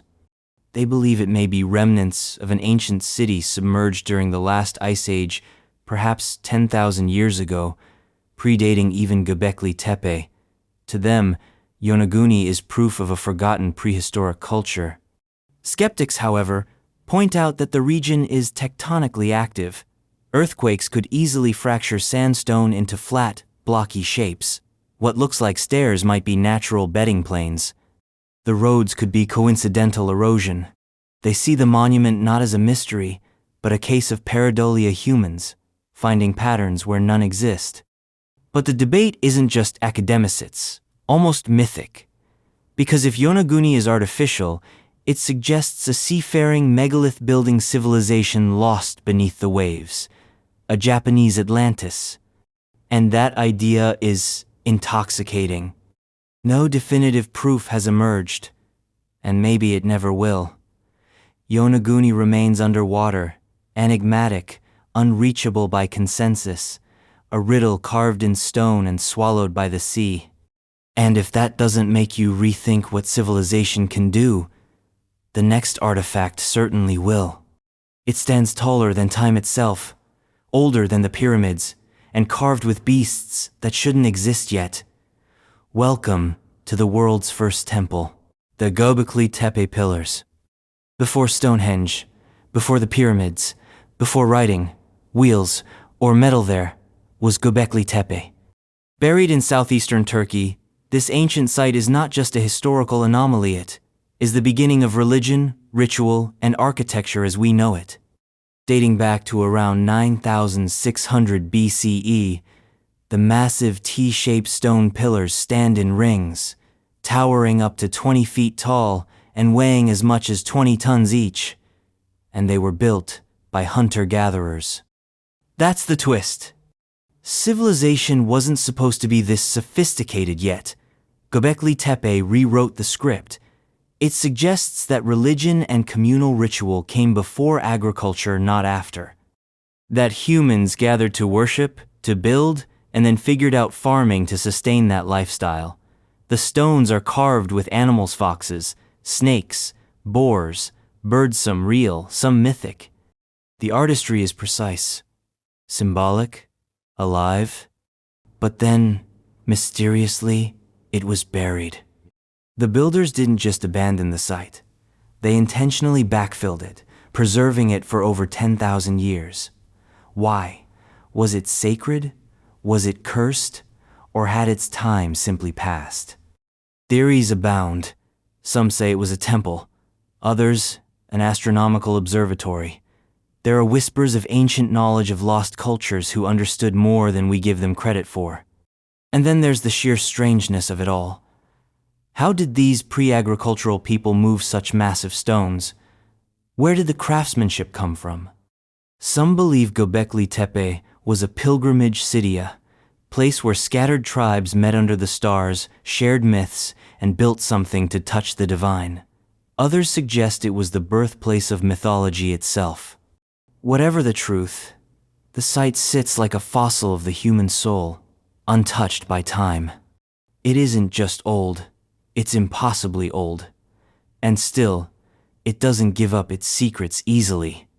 But while Göbekli Tepe speaks through stone, the next artifact speaks through skin, inked, preserved, and hidden in Siberian ice for over 2 millennia. It is a woman, a tattooed noble, wrapped in mystery and frozen in majesty. The Siberian princess, Ukok princess, Altai princess. She was buried high in the Altai mountains, her body wrapped in silk, her grave surrounded by symbolic treasures. And when archaeologists found her, perfectly preserved in permafrost, they weren't prepared for the beauty and controversy they had unearthed. Dubbed the Siberian princess or the Ukok princess, she lived around 500 BCE and belonged to the Pazyryk culture, nomadic people known for their craftsmanship, burial rites, and horse-riding prowess. But what makes her extraordinary isn't just the preservation, it's the tattoos. Running down her arm are intricate, swirling images, deer with elongated necks, mythical beasts, serpents interwoven in abstract patterns. These aren't amateur doodles. They're sophisticated, stylized, symbolic, possibly totemic, possibly shamanic. These are tattoos that speak to another world. Her clothing, too, was elaborate Chinese silk, dyed wool, and accessories suggesting high status. Beside her were 6 horses, buried to accompany her in the afterlife. But her body tells another story. Signs of illness, possibly breast cancer. And yet, she was honored in death, suggesting she held religious or spiritual significance, perhaps even seen as a priestess or healer. And then came the backlash. When the mummy was removed from her grave and taken for study, local Altai people protested. They claimed the disruption of her tomb had angered the spirits. Soon after, an earthquake struck the region. Then, floods. The curse of the princess, they said, had been unleashed. The mummy was returned, eventually, to a museum in the region. But debates over her resting place continue. For some, she's a sacred ancestor. For others, a priceless anthropological find. For all, she is a bridge between the known and the unknown. Because her eyes are closed, but her skin still speaks. And what it says, in ink older than empires, is that beauty, death, and ritual were part of the human story long before anyone wrote it down. And if that doesn't chill you, the next artifact just might. Because it's not buried in a tomb or lost in the sea, it's been hauled halfway across the world. A towering column, dragged from desert sands to imperial streets, and it might still carry a curse wrapped in hieroglyphs. The Egyptian obelisks in Rome. They rise like fangs in the heart of ancient Egyptian obelisks, dragged from the banks of the Nile to the Roman Empire's grandest plazas. 13 of them now punctuate the Eternal City, more than Egypt itself retains. These towering spires of red granite, once symbols of divine power and solar worship, now cast long shadows over Christian basilicas, Renaissance fountains, and imperial ruins. But they didn't come quietly. Obelisks were sacred in Egypt, each one carved from a single slab of stone, etched with hieroglyphs praising gods and kings, and positioned to catch the morning light. To move one required an army of engineers, slaves, and mystics. So when the Romans began shipping them to Europe after Egypt's conquest, it wasn't just looting, it was domination by displacement. Emperor Augustus was the first to do it. He had one hauled to Rome in 10 BCE and planted in the Circus Maximus like a celestial flag. Others followed, brought by Caligula, Domitian, Constantine. Some were erected to honor emperors, others to decorate racetracks and bathhouses. But in their journey, many were broken, buried, forgotten only to be rediscovered centuries later and re-erected by popes who wanted to stamp Christian supremacy over pagan relics. And that's where the aura turns ominous. Some obelisks are said to be cursed sources of misfortune for those who desecrate or displace them. The Vatican obelisk, once standing in Nero's circus, reportedly witnessed the martyrdom of St. Peter. Others were raised in places linked to plagues, executions, or unexplained disasters. One even toppled during its relocation, killing several workers at price, some say, for tampering with the old gods. But whether cursed or not, their presence is undeniable. They are older than the Colosseum, older than Christianity, older than the empire that stole them. Each one, a stolen ray of the sun, now casting its light on foreign soil. And if ancient Egyptian monuments in the middle of Rome aren't strange enough, the next artifact is even more intimate. Not architecture, not sculpture, but a splash of history, dark and literal. Preserved not in stone but in cloth, soaked with the blood of a dying president. The blood spatter from Lincoln's assassination. Ford's Theater. The 14th of April, 1865. John Wilkes Booth pulled the trigger, and Abraham Lincoln's life began to slip through the cracks of history. But history didn't just record, the moment it absorbed it. In the aftermath of the assassination, blood was everywhere. On the theater chair, on the flag, on the garments of those who tried to save him. And remarkably, some of it was preserved. Yes, actual blood-spattered relics from that night still exist. The American flag that cushioned Lincoln's head now resides at the National Museum of American History, faintly stained with deep, reddish-brown patches. The rocking chair he was seated in at Ford's Theater is soaked, sealed behind glass like a crime scene frozen in amber. Even Mary Todd Lincoln's gloves, drenched and darkened, were kept by the Smithsonian. These artifacts are more than curious, they're visceral. Physical echoes of violence, legacy, and loss. Each spatter a punctuation mark in America's most tragic paragraph. To look at them is to stand at the lip of a national wound that never quite closed. There's no official curse on these items, but there's an eerie reverence. They're rarely displayed without glass, security, and context. They carry weight, not just historical significance, but an emotional gravity that bends the air around them. Some visitors report a strange stillness in their presence. Others say the chair feels colder than the room. It's not supernatural in the Hollywood sense, but grief has a texture, and these artifacts are soaked in it. They're a reminder that history isn't just dates and speeches. Sometimes, it's a drop of blood on cloth, proof that legends bleed. And speaking of chairs with blood-soaked legacies, the next one isn't metaphorical. It's the very seat of the Crimea throne of velvet and wood, where death made its entrance. A chair that witnessed the end of an era, the chair from the Lincoln assassination. Ford's Theater. It looks like a theater seat, cushioned, carved, comfortable enough for a head of state. But this isn't just any antique. This is the chair Abraham Lincoln sat in when the bullet struck. On that fateful night in Ford's Theater, Lincoln took his seat in Box 7. The play was Our American Cousin. He laughed. The crowd laughed. Then came the crack of a Derringer pistol and the chair became more than furniture. It became an altar of American martyrdom. Blood soaked into the upholstery. Wood splintered from Booth's leap. The moment imprinted itself on every fiber.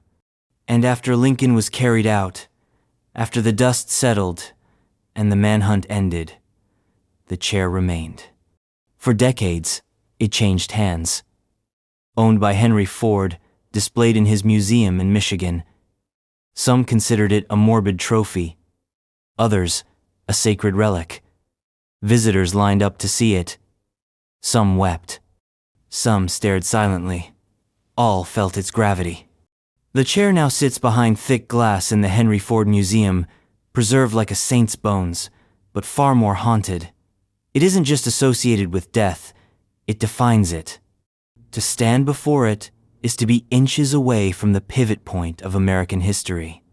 And maybe that's why it stirs unease. Because the chair isn't just stained with blood, it's saturated with implication. It's where democracy flinched, where a divided nation watched its leader fall, where the fragility of history pulled up a seat. But while this chair witnessed a national tragedy, the next artifact turns the spotlight to philosophy quite literally. It's a relic of intellect, exhumed, passed around, and dissected not for justice, but for curiosity. A skull that once cradled the thoughts of a man who doubted everything, even his own existence. The skull of Descartes.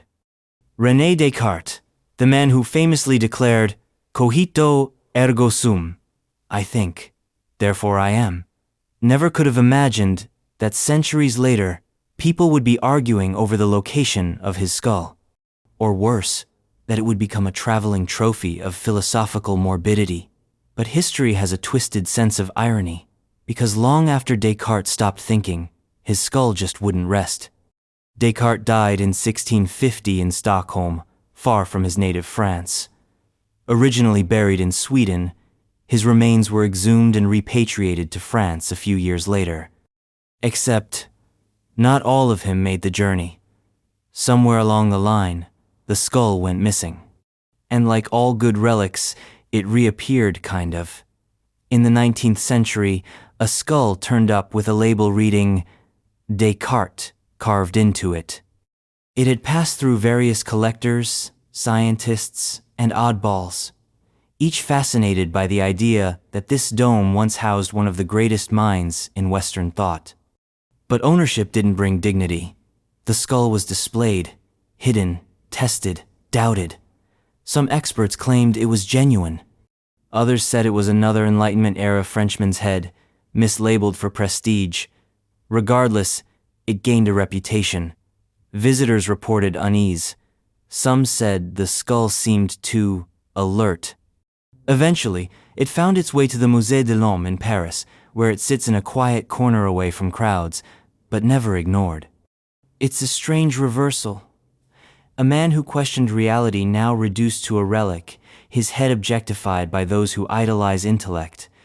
There's no confirmed curse, no ghostly apparition of Descartes pacing halls, whispering syllogisms. But there is something deeply unsettling about seeing a philosopher's remains treated like a conversation piece. It makes one wonder what we preserve and why. And if you think Descartes' skull is the only cranial anomaly in England, wait until you hear about the one that screams when you try to move it. A skull that refuses silence, even in death. The cursed skull of the screaming dead, Bettiscombe Manor. In the quiet countryside of Dorset, England, nestled within the walls of Bettiscombe Manor, lies a skull, human, ancient, and extremely territorial. Known as the Screaming Skull, this macabre relic has allegedly guarded the house for centuries, not with blessings, but with blood-curdling shrieks and catastrophic rage. The legend goes that the skull belonged to a Jamaican servant brought to England in the 17th century. Upon his death, he requested that his body be returned to his homeland.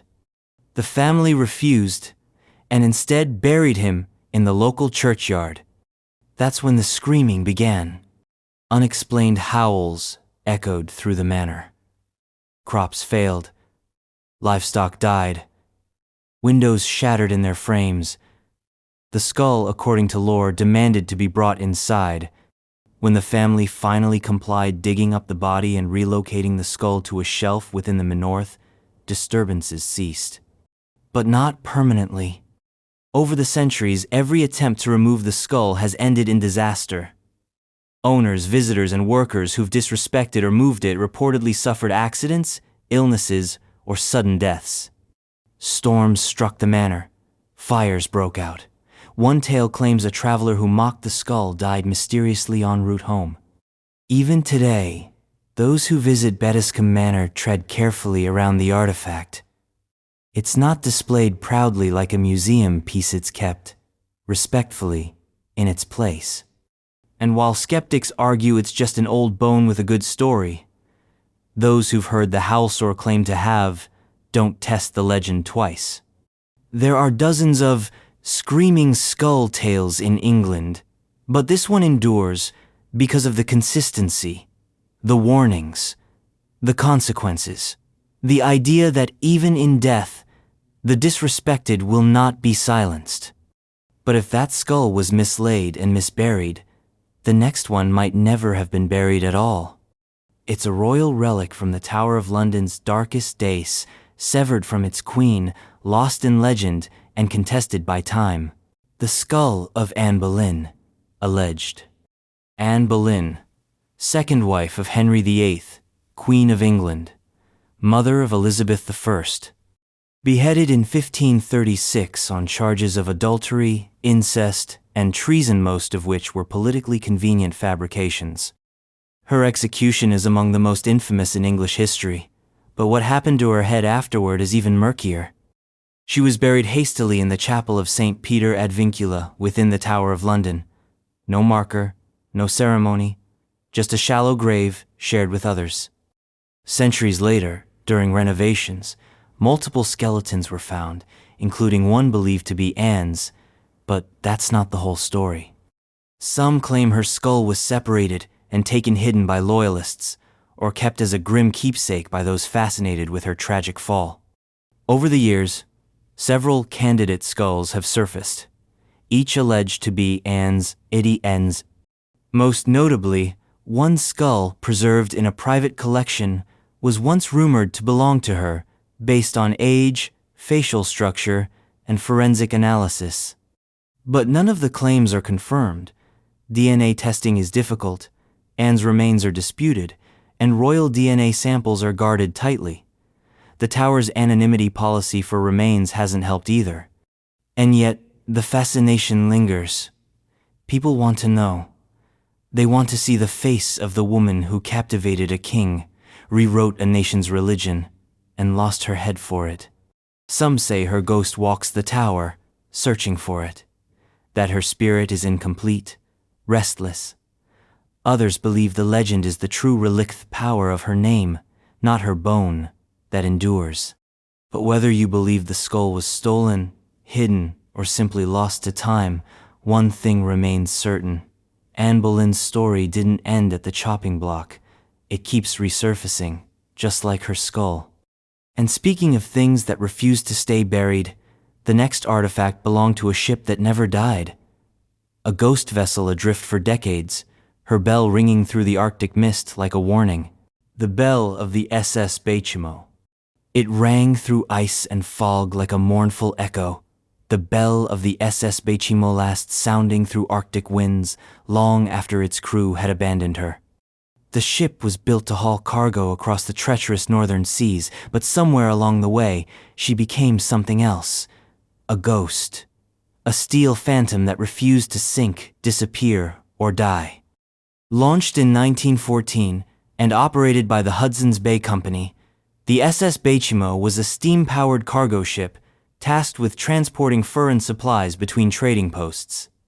But in 1931, near the town of Barrow, Alaska, the ship became trapped in sea ice.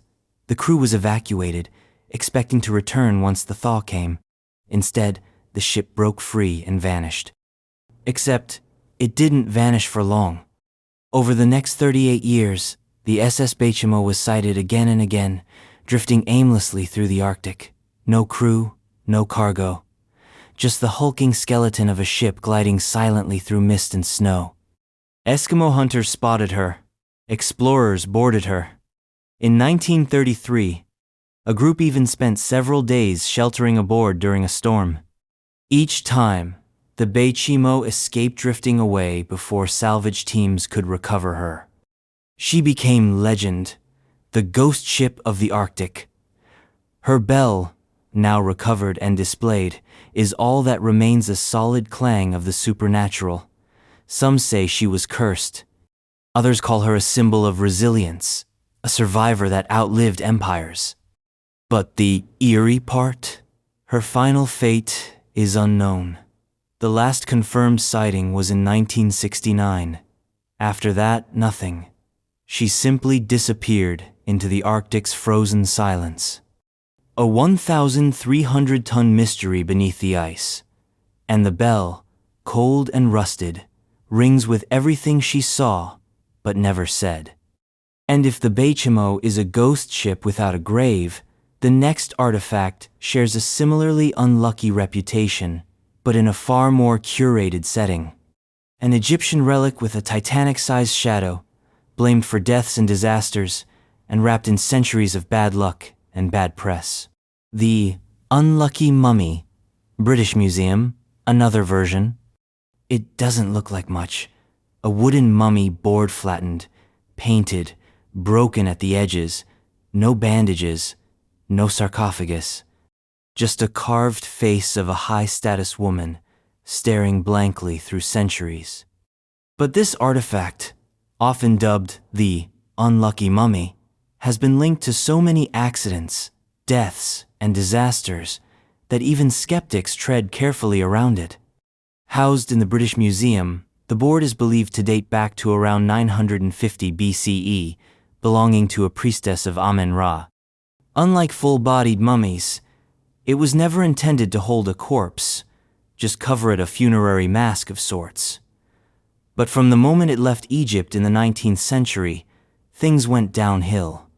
The man who acquired it allegedly died within months. The journalist who documented its transfer suffered unexplained illnesses. Staff at the museum reported hearing whispers, experiencing sudden chills, and even seeing the eyes on the board move. Then there were the tragedies. Visitors fainted. A photographer collapsed. One man reportedly tried to deface it and broke his arm the same day. But its most famous association? The sinking of the RMS Titanic. Urban legend claims the unlucky mummy was in the cargo hold, en route to an American museum. Of course, the British Museum still has it, and records confirm it never left London. But that didn't stop the myth. The idea that the mummy cursed the Titanic is too poetic for people to resist. An ancient priestess dragging a modern marvel to the bottom of the sea. True or not, the legend stuck. The mummy board is now displayed behind glass, with minimal fanfare. No flashy labels, no theatrical warnings. Just history, quiet, waiting. And that silence might be wise. Because the next artifact is even more direct with its darkness. A clay tablet, old and vengeful, that doesn't just remember its enemies, it curses them by name. The cursed tablet of Artemidoros. Ancient curses weren't always theatrical. They were business.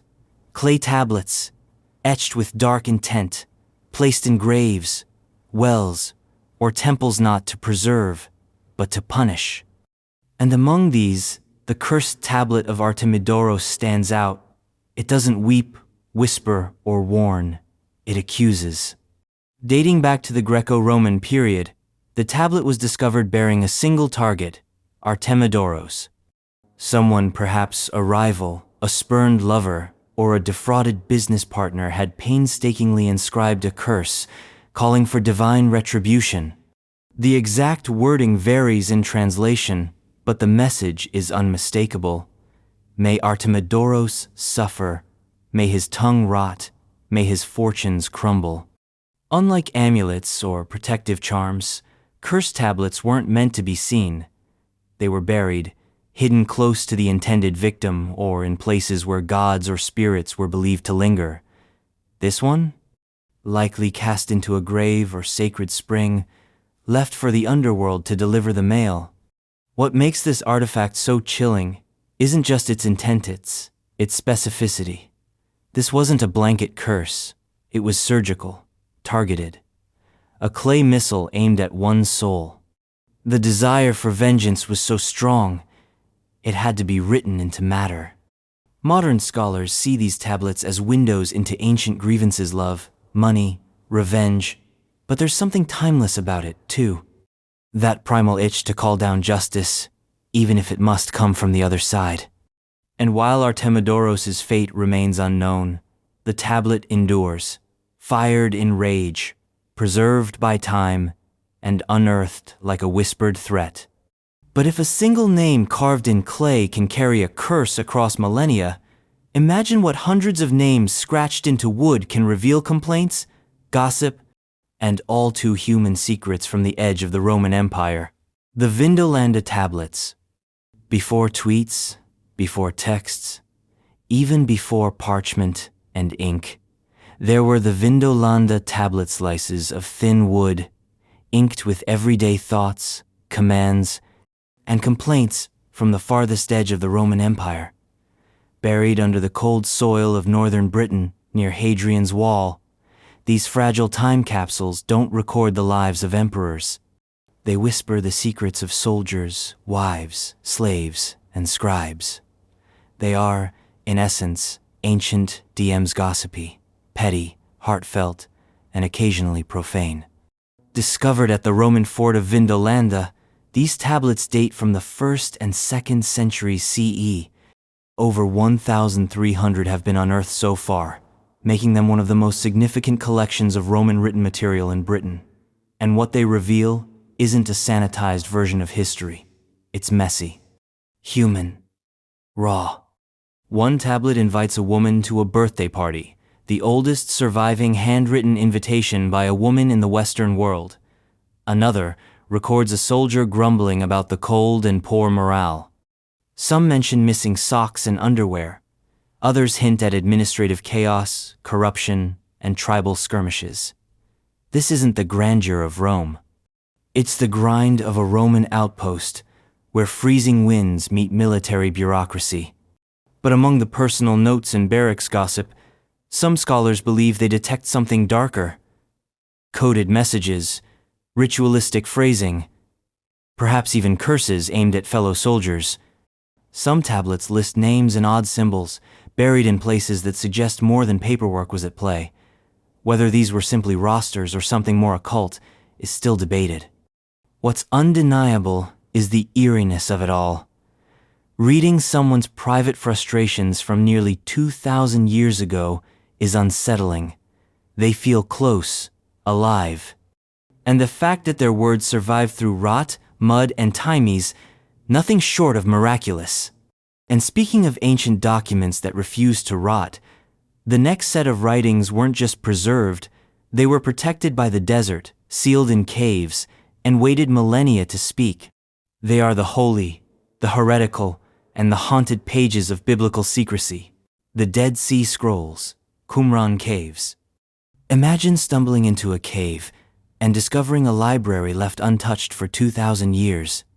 That's what happened in the late 1940s when Bedouin shepherds, chasing a lost goat near the Dead Sea, cracked open a hole in time and history spilled out. Inside were clay jars. Inside the jars, scrolls. Ancient, fragile, explosive in significance. These were the Dead Sea Scrolls. Hundreds of texts written in Hebrew, Aramaic, and Greek, dated between the 3rd century BCE and the 1st century CE. Religious manuscripts, apocalyptic visions, temple scrolls, and cryptic sectarian rules. Some were known biblical texts. Others were entirely new revelations.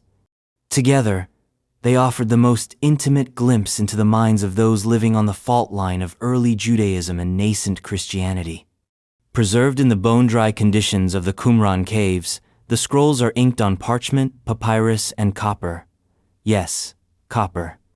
One scroll was literally etched onto metallisting buried treasure locations no one has definitively found. Whether that treasure is real or symbolic remains unsolved. Either way, it only adds to the mythos. Then there's the Book of Enoch, a once-lost apocalyptic text found among the scrolls that describes angels mating with humans, celestial wars, and divine judgment stuff. More metal than most metal albums. But the scrolls aren't just holy texts. They're also mysterious artifacts. Who wrote them? Why hide them?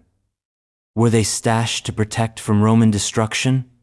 Or sealed away as esoteric knowledge meant only for initiates? Some fringe theories tie them to the Essenes, a secretive Jewish sect. Others hint at darker link-coded timelines, end-of-days prophecies, even connections to lost Ark legends. And like all sacred texts, they came with consequences. Their release sparked academic wars, religious panic, and conspiracy theories about Vatican suppression.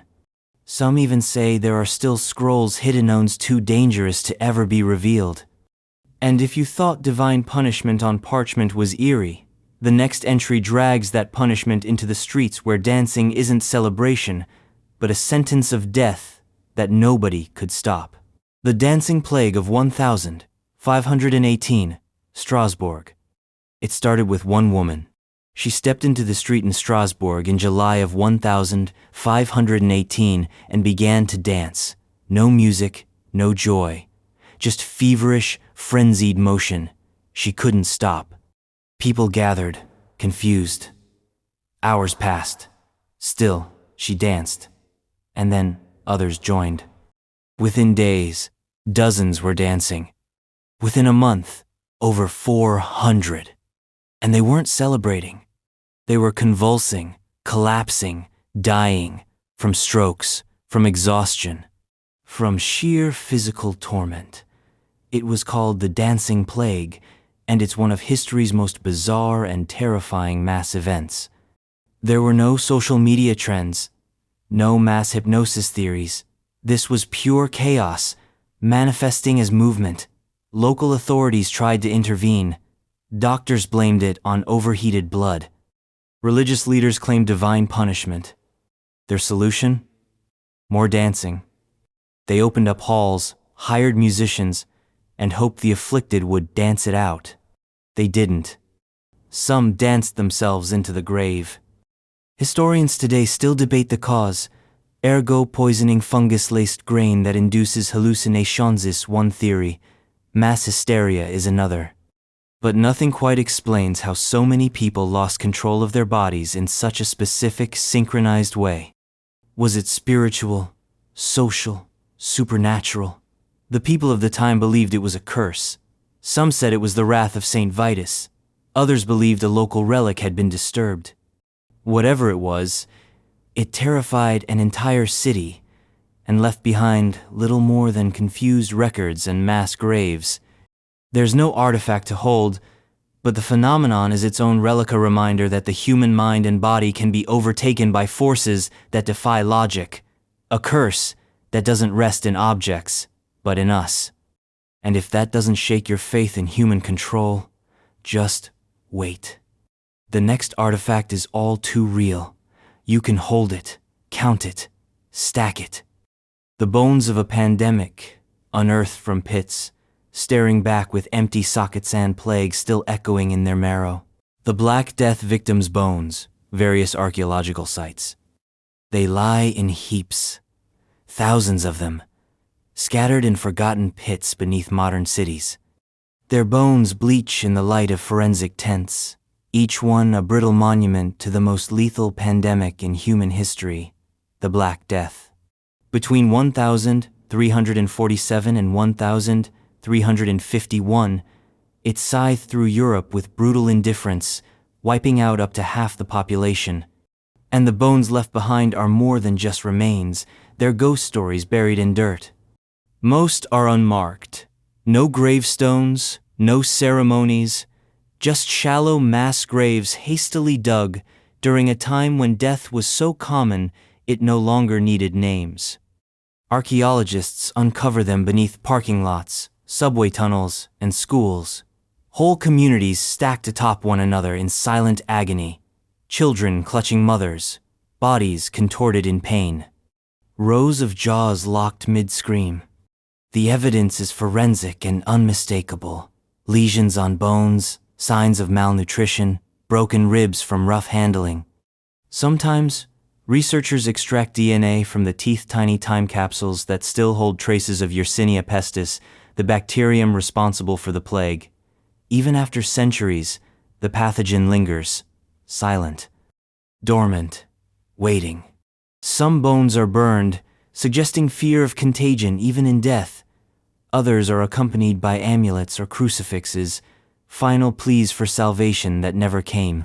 And occasionally, the burials are rushed and careless corpses dumped head first or buried with limbs askew, as if even the dead were too dangerous to touch. And then there are the superstitions.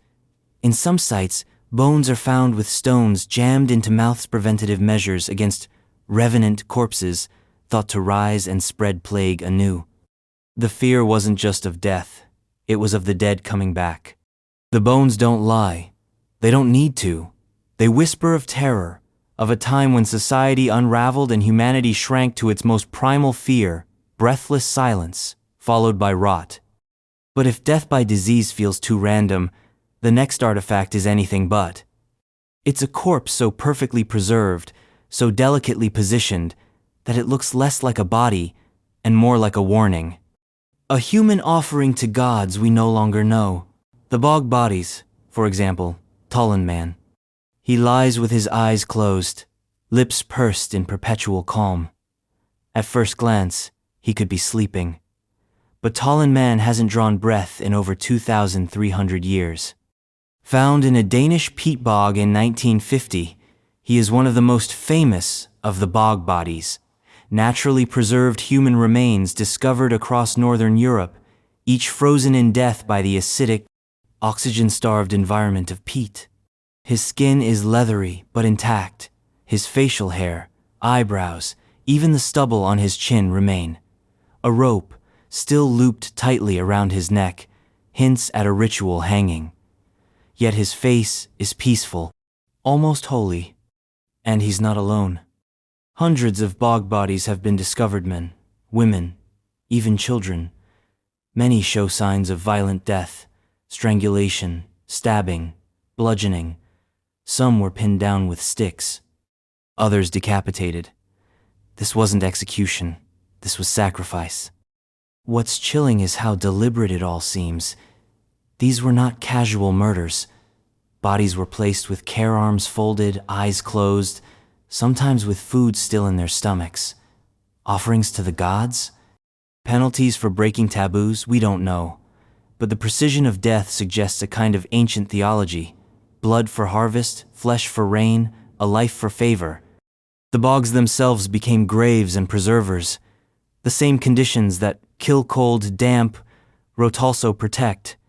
Acidic water, low temperature, and lack of oxygen stop decay. They mummify.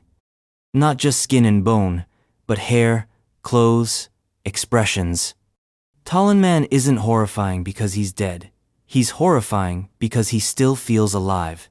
His quiet dignity, his broken neck, the idea that people once looked at him the way we do know, it's intimate. Discomforting. Too close. But if the bog preserved human sacrifice, the next artifact preserved how they lived and how they died. A coffin like no other, carved with creatures from myth, symbols from a lost language, and filled with power that crossed from the mortal world into the sacred. It is not just a burial. It is a belief system in wood and bone. The Siberian Ice Maiden's elaborate coffin. Buried in a realm of snow and sky, the Siberian Ice Maiden's final resting place was no crude box. It was a sarcophagus of cultural myth, carved in wood, adorned with visions of beasts and gods, and lined with fabrics fit for royalty. Discovered in 1993 on the Ukok Plateau in the Altai Mountains, her coffin tells a story more vivid than any tomb inscription. It is the belief system of the Pazyryk people, made tangible. The maiden herself, preserved in permafrost for over 2,500 years, was tattooed from shoulder to wrist with swirling, animalistic motif screechers, half real, half spirit. Her body was wrapped in silks and felts, her hair carefully styled, but her coffin steals the scene. Wooden panels etched with dragons, elk, griffin-like figures, and symbols of underworld journey sits like a comic book of the afterlife, painted with reverence and fear. This wasn't just a box to hold a body. It was a passport to eternity. The inside was stuffed with herbs and grasses. Her possessions, mirrors, jewelry, food surrounded her like loyal companions. Her 6 sacrificed horses were buried nearby, possibly to escort her spirit into the realm beyond. The craftsmanship is precise, ceremonial, obsessed with detail. The coffin doesn't just house a corpse. It announces one. But the discovery sparked something darker. Local Altai tribes protested the removal of the body and her sacred box. They believed disturbing her tomb had angered ancestral spirits. Earthquakes soon followed. Strange weather patterns, illnesses. The curse of the Ice Maiden was whispered across the region. Researchers dismissed it, of course, but still, the coffin was returned. Not buried again, but moved closer to her homeland. A symbolic gesture to calm the unseen. The coffin stands today as one of the most elaborate examples of Iron Age burial art.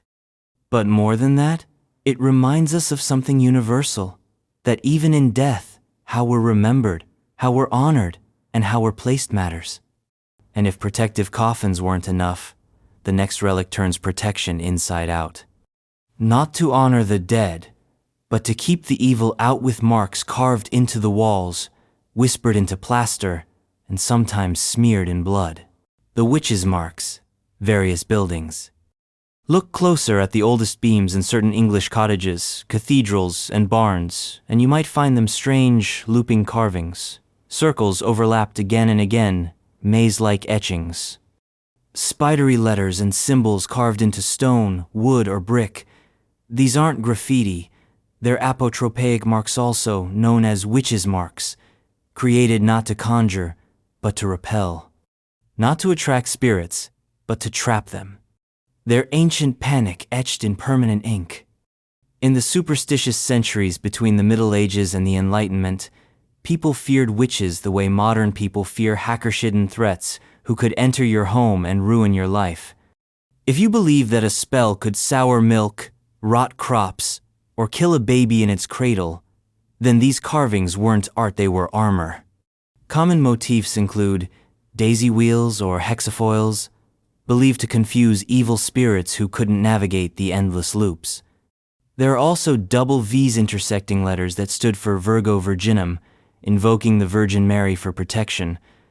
Some are more cryptic, burning circles, compass lines, serpent shapes, and not just marks sometimes. Pins were hammered into thresholds, shoes placed in chimneys, or mummified cats sealed into walls.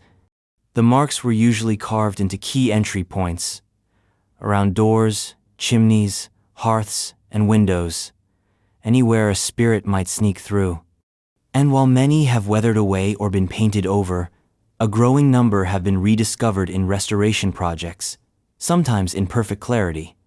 There's something deeply unsettling about them. These were made by everyday people, farmers, builders, innkeepers, who truly believed they were protecting their homes from forces beyond human understanding. Every mark is a scar of fear, a relic of a world where the line between natural and supernatural was a flicker of candlelight. And what makes it worse, some believe they still hold power, that disturbing them can awaken what they were designed to ward off, that protection, once carved, should never be undone. And speaking of mirrors not meant to be moved, the next artifact stares into you as much as you stare into it. A sheet of polished black obsidian that whispered to angels and answered back with demons. The Aztec obsidian mirror of John D. It's small, circular, polished to a flawless, depthless sheen. But this is no vanity piece. This obsidian mirror, housed today in the British Museum, once belonged to Dr. John D. Elizabethan alchemist, mathematician, advisor to Queen Elizabeth I, and a man who believed he could talk to angels. Whether he did depends on how much you believe in what looked back. The mirror itself is Aztec in origin. It likely once served as a ceremonial object used by Mesoamerican priests to channel divine visions. The Aztecs believed obsidian mirrors were portals, literal doorways between this world and the next. When Hernán Cortés plundered the empire, artifacts like these found their way into European hands. And into John Dee's study. To Dee, the mirror wasn't Aztec. It was showstone, a device to summon and communicate with ethereal intelligences. Alongside his scryer Edward Kelly, Dee conducted lengthy rituals using the mirror, supposedly receiving messages from angels in an elaborate Enochian language, complete with its own grammar and alphabet. Dee transcribed these sessions obsessively, believing he was unlocking divine knowledge. But the messages grew darker. The angels began giving commands, ritual instructions, predictions of apocalypse. Some historians suggest the spirits were manipulating Dee, pushing him toward ruin. He eventually lost royal favor, his reputation, and possibly his sanity. Kelly died under mysterious circumstances. Dee died in obscurity. And the mirror? It remained, passed through collectors' hands, always whispered to be cursed. Visitors have reported nausea, dizziness, even hallucinations after staring into it too long. The museum keeps it behind glass, inert and uninviting, but the black surface still holds that sick shine, as if waiting for someone to try again. Was Dee a genius, a fraud, or a madman led by something he didn't understand? Whatever the truth, the mirror remains as the final word, cold, reflective, watching. And if that obsidian disc opens a doorway, the next relic marks where demons hung on display literally. Iron cages, high on a church, holding bones that swung in the wind like a warning, remains of rebellion, ruin, and eternal punishment. The Devil's Stone, Münster, Germany. In the heart of Münster, Germany, there's a church that hides its darkest truth in plain sight. Lambert's church looks like any other Gothic cathedral, tall spires, stained glass, and bells that toll with divine regularity. But high above its entrance, 3 rusted iron cages hang from the tower, silhouetted against the sky, empty now, but once filled with corpses. These cages once held the bodies of 3 radical Anabaptist leaders, Jan von Leyden, Bernhard Knipperdolling, and Bernhard Krechting. In the early 1530s, they seized control of Münster during a radical religious uprising, declaring it the New Jerusalem. They implemented polygamy, communal ownership, and militant theocracy. For a brief time, they ruled with fervent, prophetic zeal.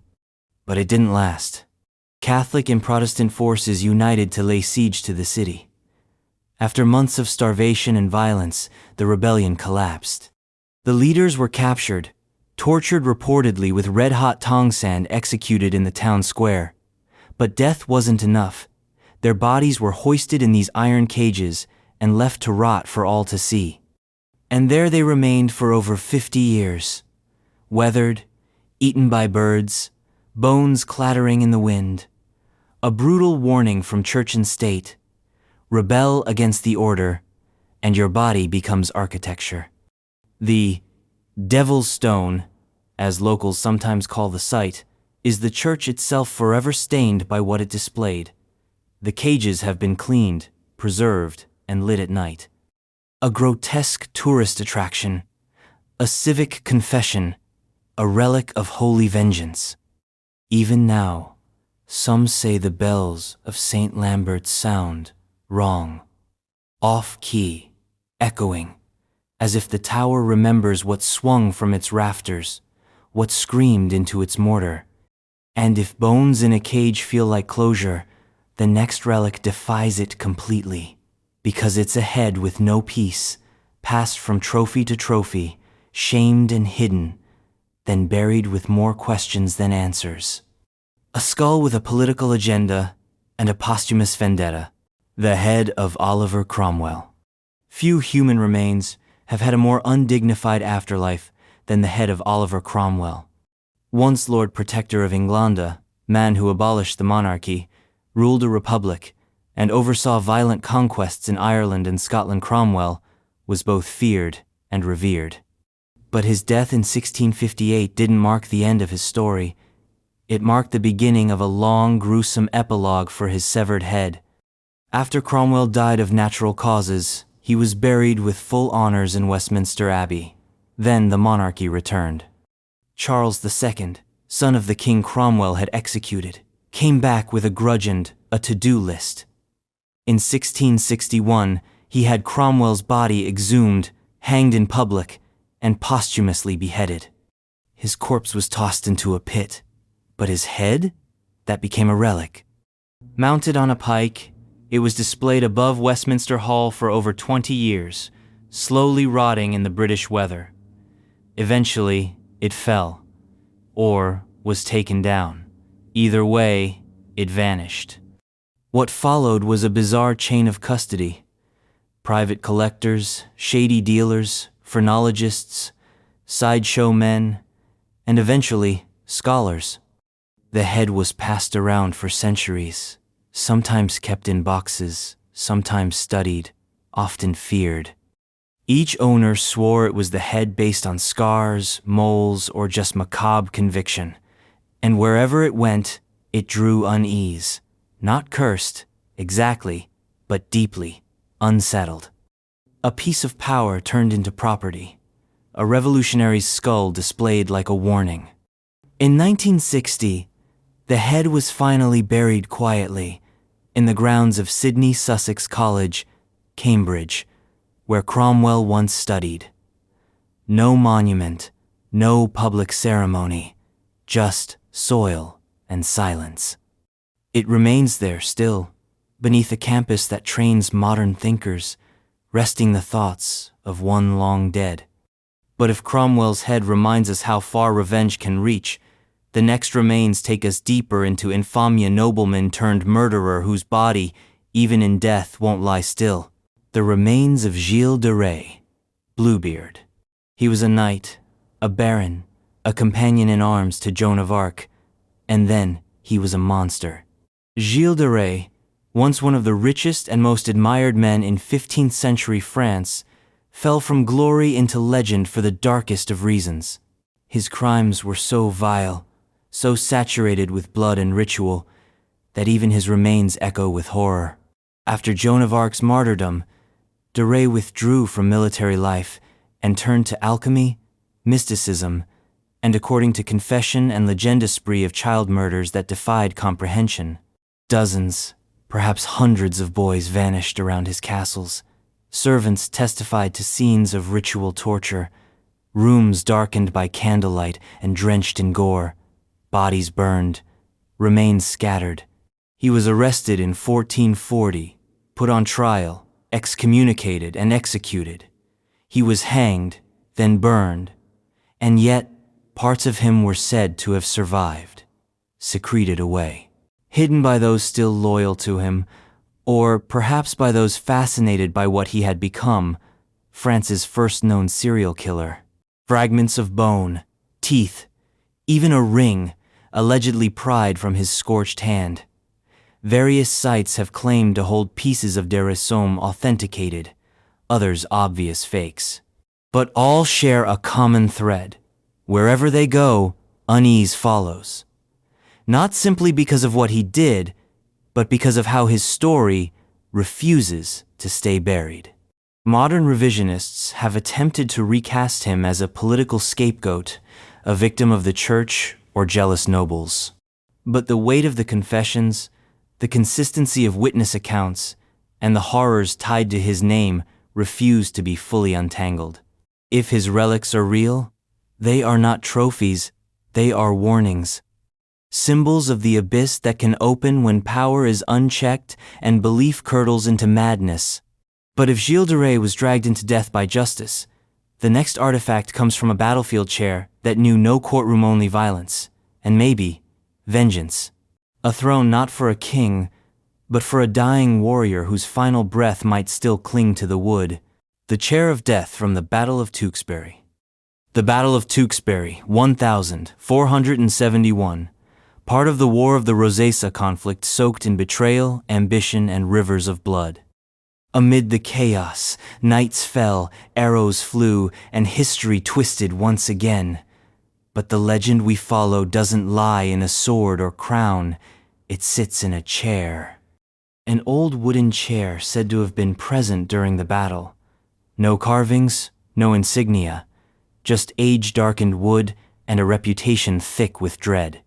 They call it the Chair of Death, and it's said to have absorbed the final moments of a dying knight, his blood seeping into the grain, his scream etched into the air. According to lore, the chair remained on the field long after the bodies were cleared. Locals avoided it. Stories spread.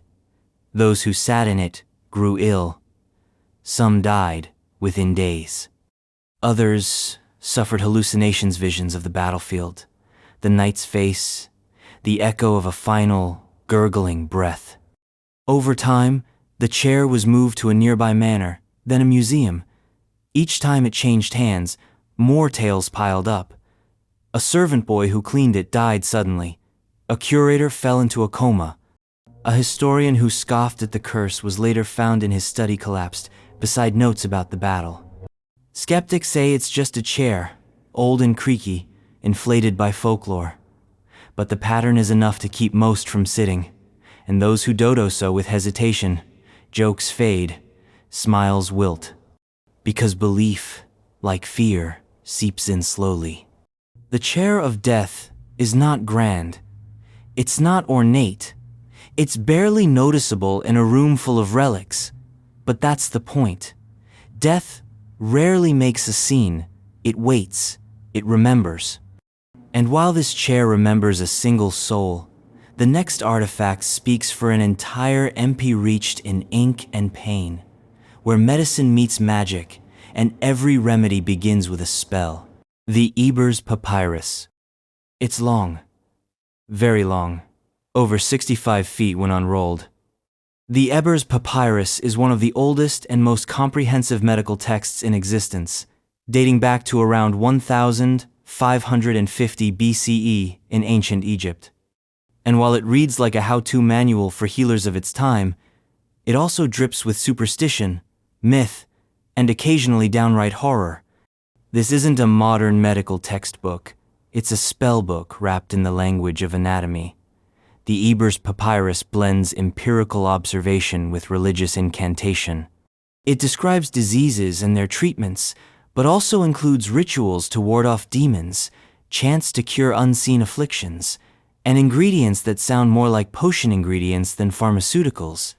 Here's one prescription: lizard's blood, fly dung, and the tail of a mouse, all mashed together and administered as a salve.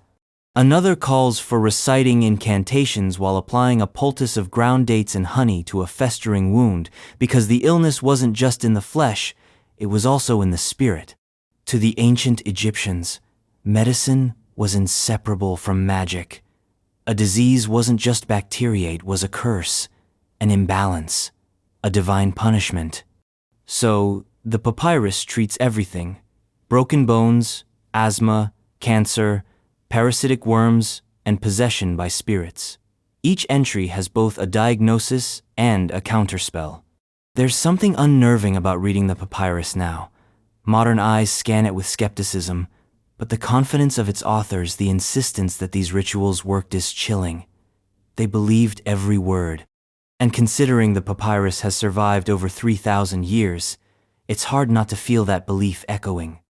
Even more unsettling? Some of the treatments work.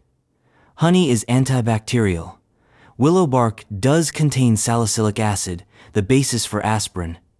The ancient physicians, amid the mysticism, were also empirical observers, which only makes the darker parts-like spells to banish death demons from a sick child feel even more jarring. But where the Ebers Papyrus preserved life through strange science, the next relic promises death and curses it with every mummy it touches. Not a sarcophagus, not a god's tomb, but the lingering ghost of a cultural obsession with the curse of the pharaohs. The curse of the pharaohs, popularized concept. It was never official, never written in stone, and yet it may be the most famous curse in modern history. The curse of the pharaohs is less an artifact than an idea legend that stalked tomb raiders, archaeologists, and museum curators for more than a century. It's the shadow that haunts every tomb door, and the whispered threat behind every golden mask. The most iconic spark came in 1922, when Howard Carter uncovered the tomb of Tutankhamun. The world watched as the treasures of the Boy King were unearthed. But then people started dying. Lord Carnarvon, the expedition's funder, died of an infected mosquito bite soon after the tomb was opened. His dog reportedly howled and dropped dead at the same moment. Other members of the team fell ill, died mysteriously, or suffered misfortune. Newspapers ran wild. The phrase "Curse of the Pharaohs" became front-page horror. But here's the twist. The actual tomb didn't contain a written curse. No hieroglyphic threat, no divine warning. The legend predated Tutankhamun. Stories of curses on tombs existed in Victorian fiction and early Egyptology, fed by colonial guilt and Gothic imagination. Still, the pattern of death was enough to give the idea momentum. Museums displaying Egyptian relics, especially mummies, were blamed for hauntings. Tourists reported fainting. Night guards claimed to hear footsteps. Even in the modern day, skeptics visiting sealed sarcophagi sometimes feel ill. It's psychological, probably. But legends have power regardless of truth. The belief in a curse is the curse. It lingers in film, in novels, in games. It's the prototype for every horror story involving ancient relics. It's why people hesitate before reading a mummy spell aloud, just in case. And while this curse is conceptual, the next relic is forensic. A tangle of bones once thought lost to history, scooped from a pit, studied with DNA, and used to unravel one of the greatest royal mysteries of the 20th century. The bones of Anastasia Romanov. Controversy. Once upon a time, a girl named Anastasia danced through gilded halls, the youngest daughter of the last Tsar of Russia. Then came revolution, a firing squad, and darkness. But what followed was a century-long question mark. Did she survive? In July 1918, Tsar Nicholas II, his wife, and their 5 children were executed by Bolsheviks in a basement in Yekaterinburg. But the bodies were burned, buried hastily, and lost in the fog of civil war. When investigators found a shallow grave decades later, 2 bodies were missing, one of the daughters, and the heir, Alexei. That gap gave rise to a legend. Anastasia escaped. For years, imposters emerged. Most famously, Anna Anderson claimed to be the lost Duchess, spinning tales of secret rescue and trauma. She gained supporters, drew international attention, and divided public opinion until her death.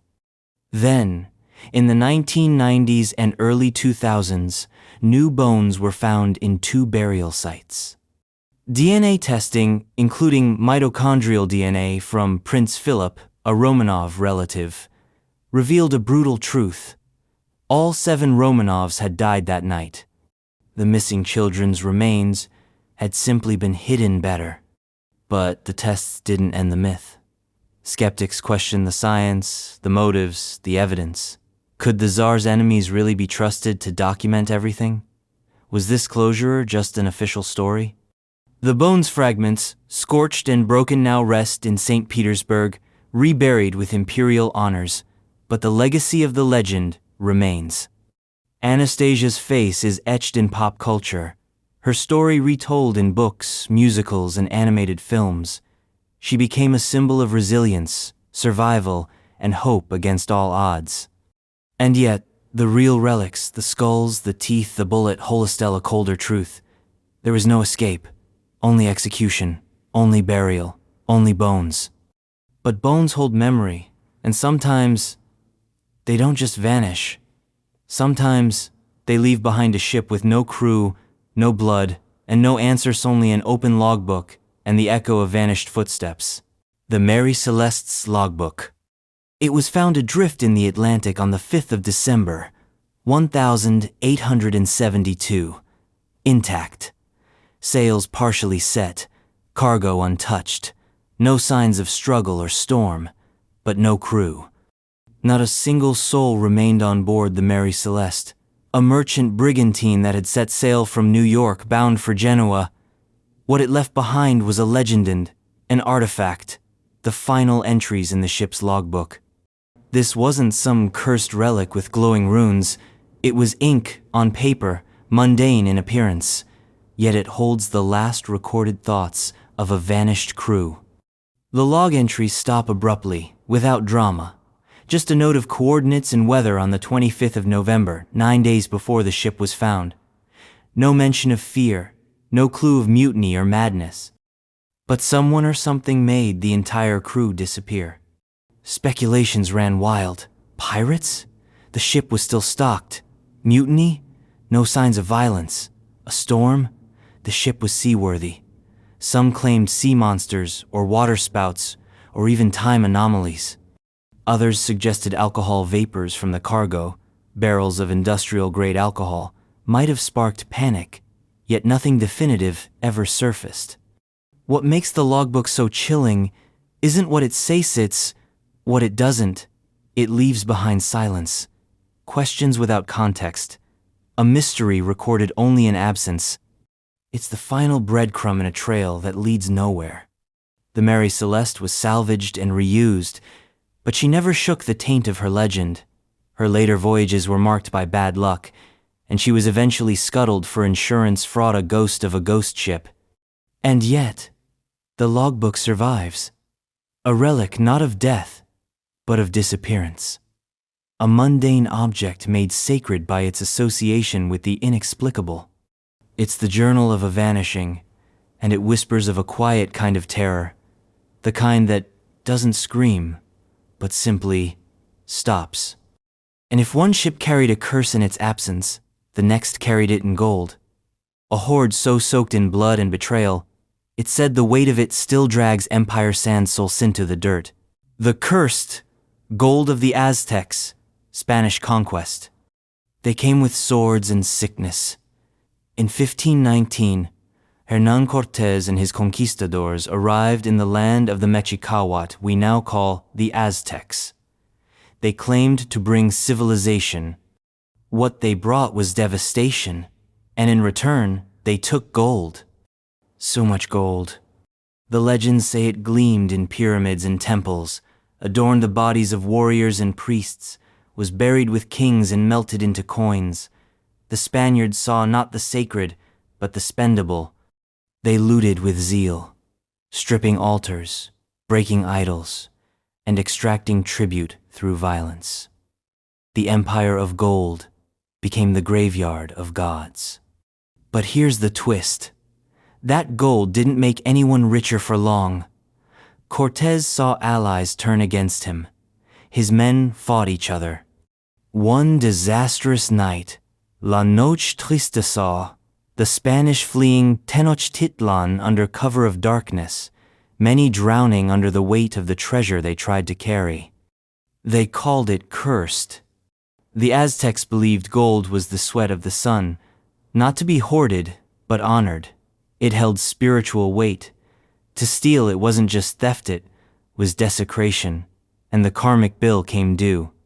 The Spanish Empire ballooned with stolen wealth, and then rotted from within. Corruption, inflation, endless wars. The gold brought riches, but also ruin, and many say the curse lingers. Artifacts from that plundered hoard have been traced in museums, private collections, even churches. Some claim misfortune follows theme exhibitions plagued by accidents, collectors meeting tragic ends. Whether these stories are true or not is almost beside the point.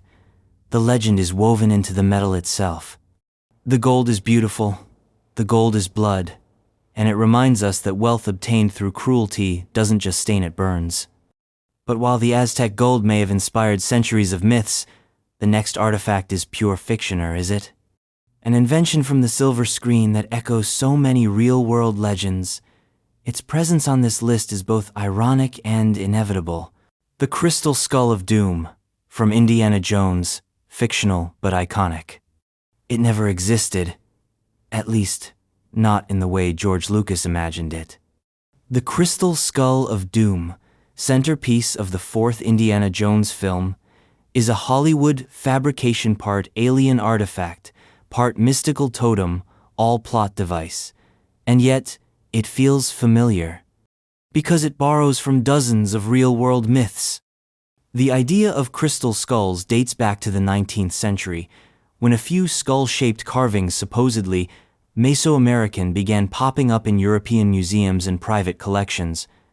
Crafted from quartz, often impossibly smooth and detailed, they were said to be ancient relics of power, gateways to knowledge, keys to immortality. In truth, most were Victorian fakes, but the myth was irresistible. The fictional skull in Indiana Jones and the Kingdom of the Crystal Skull is exaggerated, elongated, and explicitly extraterrestrial. It's tied to ancient aliens, psychic powers, and interdimensional beings. The film was panned by many, but the artifact itself stuck in the public imagination. It was a stand-in for all cursed, relic-shanted, misunderstood, and pursued at great cost. The crystal skull doesn't curse those who hold it. It tempts them, with truth, with power, with answers they might not be ready for. It's less an object and more a mirror reflecting back obsession, greed, and the human hunger to know. And while the skull in the film is fake, it channels something deeply real, the cultural need for forbidden knowledge, for sacred objects that shouldn't be found. It belongs in a museum, sure, but maybe behind a few extra locks. Which brings us to the next item, not a carved crystal or cinematic prop, but the whispered remnants of a world we may never find. An artifact that shouldn't exist, from a city that may never have been. And yet its legend won't drown. The Atlantis remains, various alleged sites, artifacts. It's the ghost of a city, the myth that launched 1,000 YouTube theories, pseudoscientific expeditions, and drunken debates. Atlantis, described by Plato as a magnificent civilization lost beneath the sea, a place of impossible technology, divine bloodlines, and hubris punished by nature itself. And while the story may be fiction, the world keeps finding artifacts it wants to believe are remnants of that lost world. Every few years, a new Atlantis makes headlines. Off the coast of Spain, under the sands of the Sahara, beneath the waters of the Caribbean. Every site has its believers, its geometric patterns and satellite images, its strange stones with no clear origin, and with each alleged discovery comes the same declaration: Atlantis has been found. Again. But what's truly fascinating are the artifacts, broken columns and strange alignments, walls under the sea, pyramidal shapes in unlikely places. Most are explained away: natural formations, misidentified ruins, wishful thinking carved in limestone. But some linger in the collective imagination. A conch shell etched with unnatural precision. An old sphere with no known function. Symbols that seem familiar but decode into nothing. Skeptics scoff. Historians roll their eyes. And yet the myth survives. Because Atlantis isn't just a place, it's an idea, a warning. The notion of a society so advanced, so arrogant, that it triggered its own destruction. The ultimate cautionary tale, sunken beneath waves of moral failure. Even the term Atlantis has become shorthand.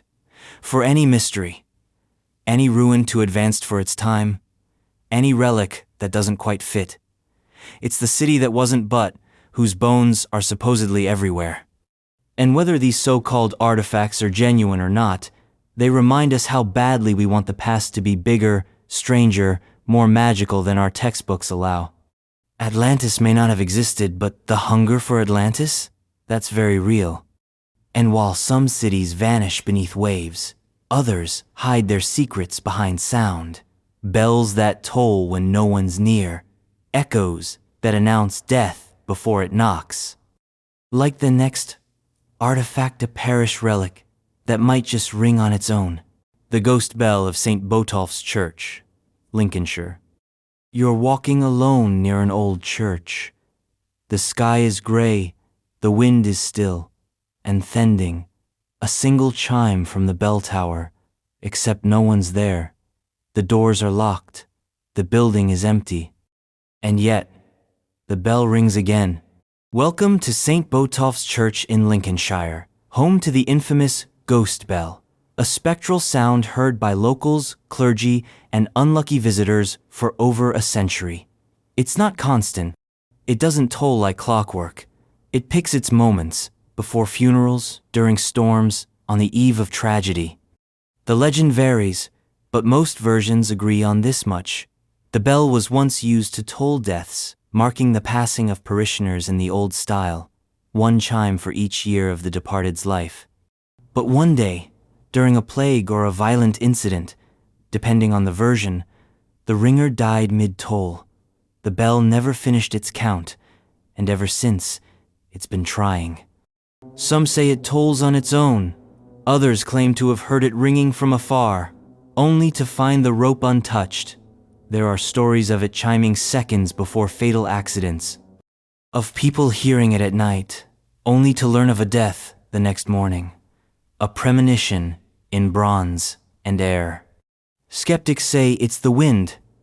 That old buildings settle, wood snaps, and stories grow in the silence. But the church staff have checked. The mechanisms are sound, the bell's motion sensitive. Still, it sometimes swings when no one's near. The ghost bell is not cursed in the traditional sense. It doesn't hurt you. It doesn't follow you home. But it knows. It tolls for the dead before they die. And speaking of the dead, the next artifact is a bit more tangible. It's not sound or story, but flesh and bone. A preserved hand-dry holy and slightly horrifying. A body part turned holy relic. Revered, feared, displayed in a glass case, still pointing skyward. The mummified hand of St. Francis Xavier. At first glance, it looks like a prop from a horror film. A shriveled, blackened human hand encased in a golden reliquary. Fingers curled just slightly, skin pulled tight over ancient bone. And yet, this is one of the most revered relics in Catholic history, the mummified right hand of St. Francis Xavier. Francis Xavier was a 16th century Jesuit missionary who traveled across Asia, converting thousands, founding missions, and becoming a sainted symbol of spiritual conquest. His body, upon death, was found to be incorrupt, a sign of divine favor. His followers did what followers do when a holy figure dies. They preserved him, piece by piece. The hand, according to legend, is the one he used to baptize thousands. It was severed decades after his death and sent to Rome, where it now resides in the Church of the Gesù. It sits high above the altar, encased in gold and crystal, a beacon of devotion and a masterclass in ecclesiastical morbidity. Pilgrims travel to see it. Some pray beneath it, some marvel, others recoil. Because while it's holy, it's also undeniably a severed human hand, dried out like old fruit leather and displayed like a prize. There are stories of the hand performing miracles of healing, of visions, of divine messages whispered through clenched fingers. It's said that when the hand has traveled, on very rare occasions, accidents happen. Lights flicker, people faint. One legend claims it moved slightly, once, just once. But the relic's power isn't in what it does, it's in what it represents. Faith made physical, belief turned into bone, a human limb elevated beyond decay, beyond fear, beyond reason. And if that's not unsettling enough, the next object doesn't point to heaven, it demands blood. A stone slab used not for offerings of prayer, but for the pounding beat of ritual sacrifice. Where hearts were pulled, screams silenced, and gods fed red. The stone of offerings, Teotihuacan. At first glance, it's just a slab, circular, worn, unassuming. But this stone, unearthed in the ancient Mesoamerican city of Teotihuacan, is no ordinary altar. It's a sacrificial table, a witness to blood, a silent observer of ritual death. Known to many archaeologists as a stone of offerings, it played a central role in ceremonies where human life wasn't just ended, it was transformed into fuel for the gods. Teotihuacan was once the beating heart of an empire. At its peak, it held over 100,000 inhabitants, its vast boulevards and pyramids laid out with cosmic precision. And like all great powerhouses of the ancient world, it demanded tribute not just in crops or labor, but in lives. Sacrifice wasn't a punishment here, it was a cosmic necessity. The sun had to rise, rain had to fall, and for that, blood had to be spilled. Victims, often prisoners of war, but not always were, led to the stone, laid down, and held fast. A priest, often masked and adorned in jaguar pelts, would raise a blade of obsidian, and in a motion too fast to believe, the heart would be cut free. The stone of offerings would be slick with it. Red would spill into carved grooves, draining down into the earth. The body might be rolled down temple steps, or left for the sun. What makes this artifact chilling isn't just the violence, it's the logic, the ritual, the purpose. These weren't acts of madness, they were civic duties, sacred roles, echoes of the gods' own sacrifices in myth, and the stone was their stage. When archaeologists uncovered it, they found residue blood, ash, fragments of bone, a story told without words, and now it sits in museums or locked behind glass in Teotihuacan itself, cleaned, sanitized, but always there, still. And if that stone demanded offerings from the living, the next mask wore the dead. Human skin stretched over bone, worn not by victims, but by priests of rebirth and death. A god of flayed flesh, a face only madness could love, the mask of Xipe-Totec. It looks human because it was. The mask of Xipe-Totec is among the most gruesome artifacts to emerge from Aztec cultura, mask fashioned from the flayed skin of sacrificial victims worn by priests in ceremonies of renewal and rebirth. It's a horror show wrapped in divine symbolism. A face not carved or molded, but peeled and repurposed. Xipe-Totec, whose name translates to Our Lord the Flayed One, was an Aztec deity of agriculture, seasons, and regeneration. Like crops that must die to grow anew, Xipe-Totec demanded sacrifice. And not just any death, he demanded transformation. Victims were tied, stripped, and skinned alive. Their hides were dried and worn by priests for days, even weeks, parading through cities, blessing fields, touching the sick. The mask of flesh wasn't just a ritual, it was the God incarnate, walking, breathing, leaking. Some archaeological finds show remnants of these skin masks, desiccated and almost unrecognizable, until you realize what they are. The eyes, the lips, the ears still faintly visible. Sometimes there's a double face, the priest's face beneath the dead one, like a living corpse in reverse. This wasn't cruelty for spectacle. This was belief in its most visceral form. To wear the skin was to embody rebirth. The gods' peeling symbolized the shedding of old life and the blooming of new. Crops sprouted. Disease receded. The world was made whole at a price. Modern viewers recoil. Museums display these masks with clinical caution, if at all. They spark ethical debates. Is this preservation or desecration? Is it history or horror? And yet, there's a terrifying brilliance in it. The intimacy of the ritual, the closeness of life and death. The idea that salvation might come not from angels, but from bloodied gods with your own face stretched over theirs. And as we leave the Aztec temples behind, we turn the page literally. The next artifact is a book. Massive, mysterious, and rumored to be written in a single night by a monk who had help from something far darker than heaven.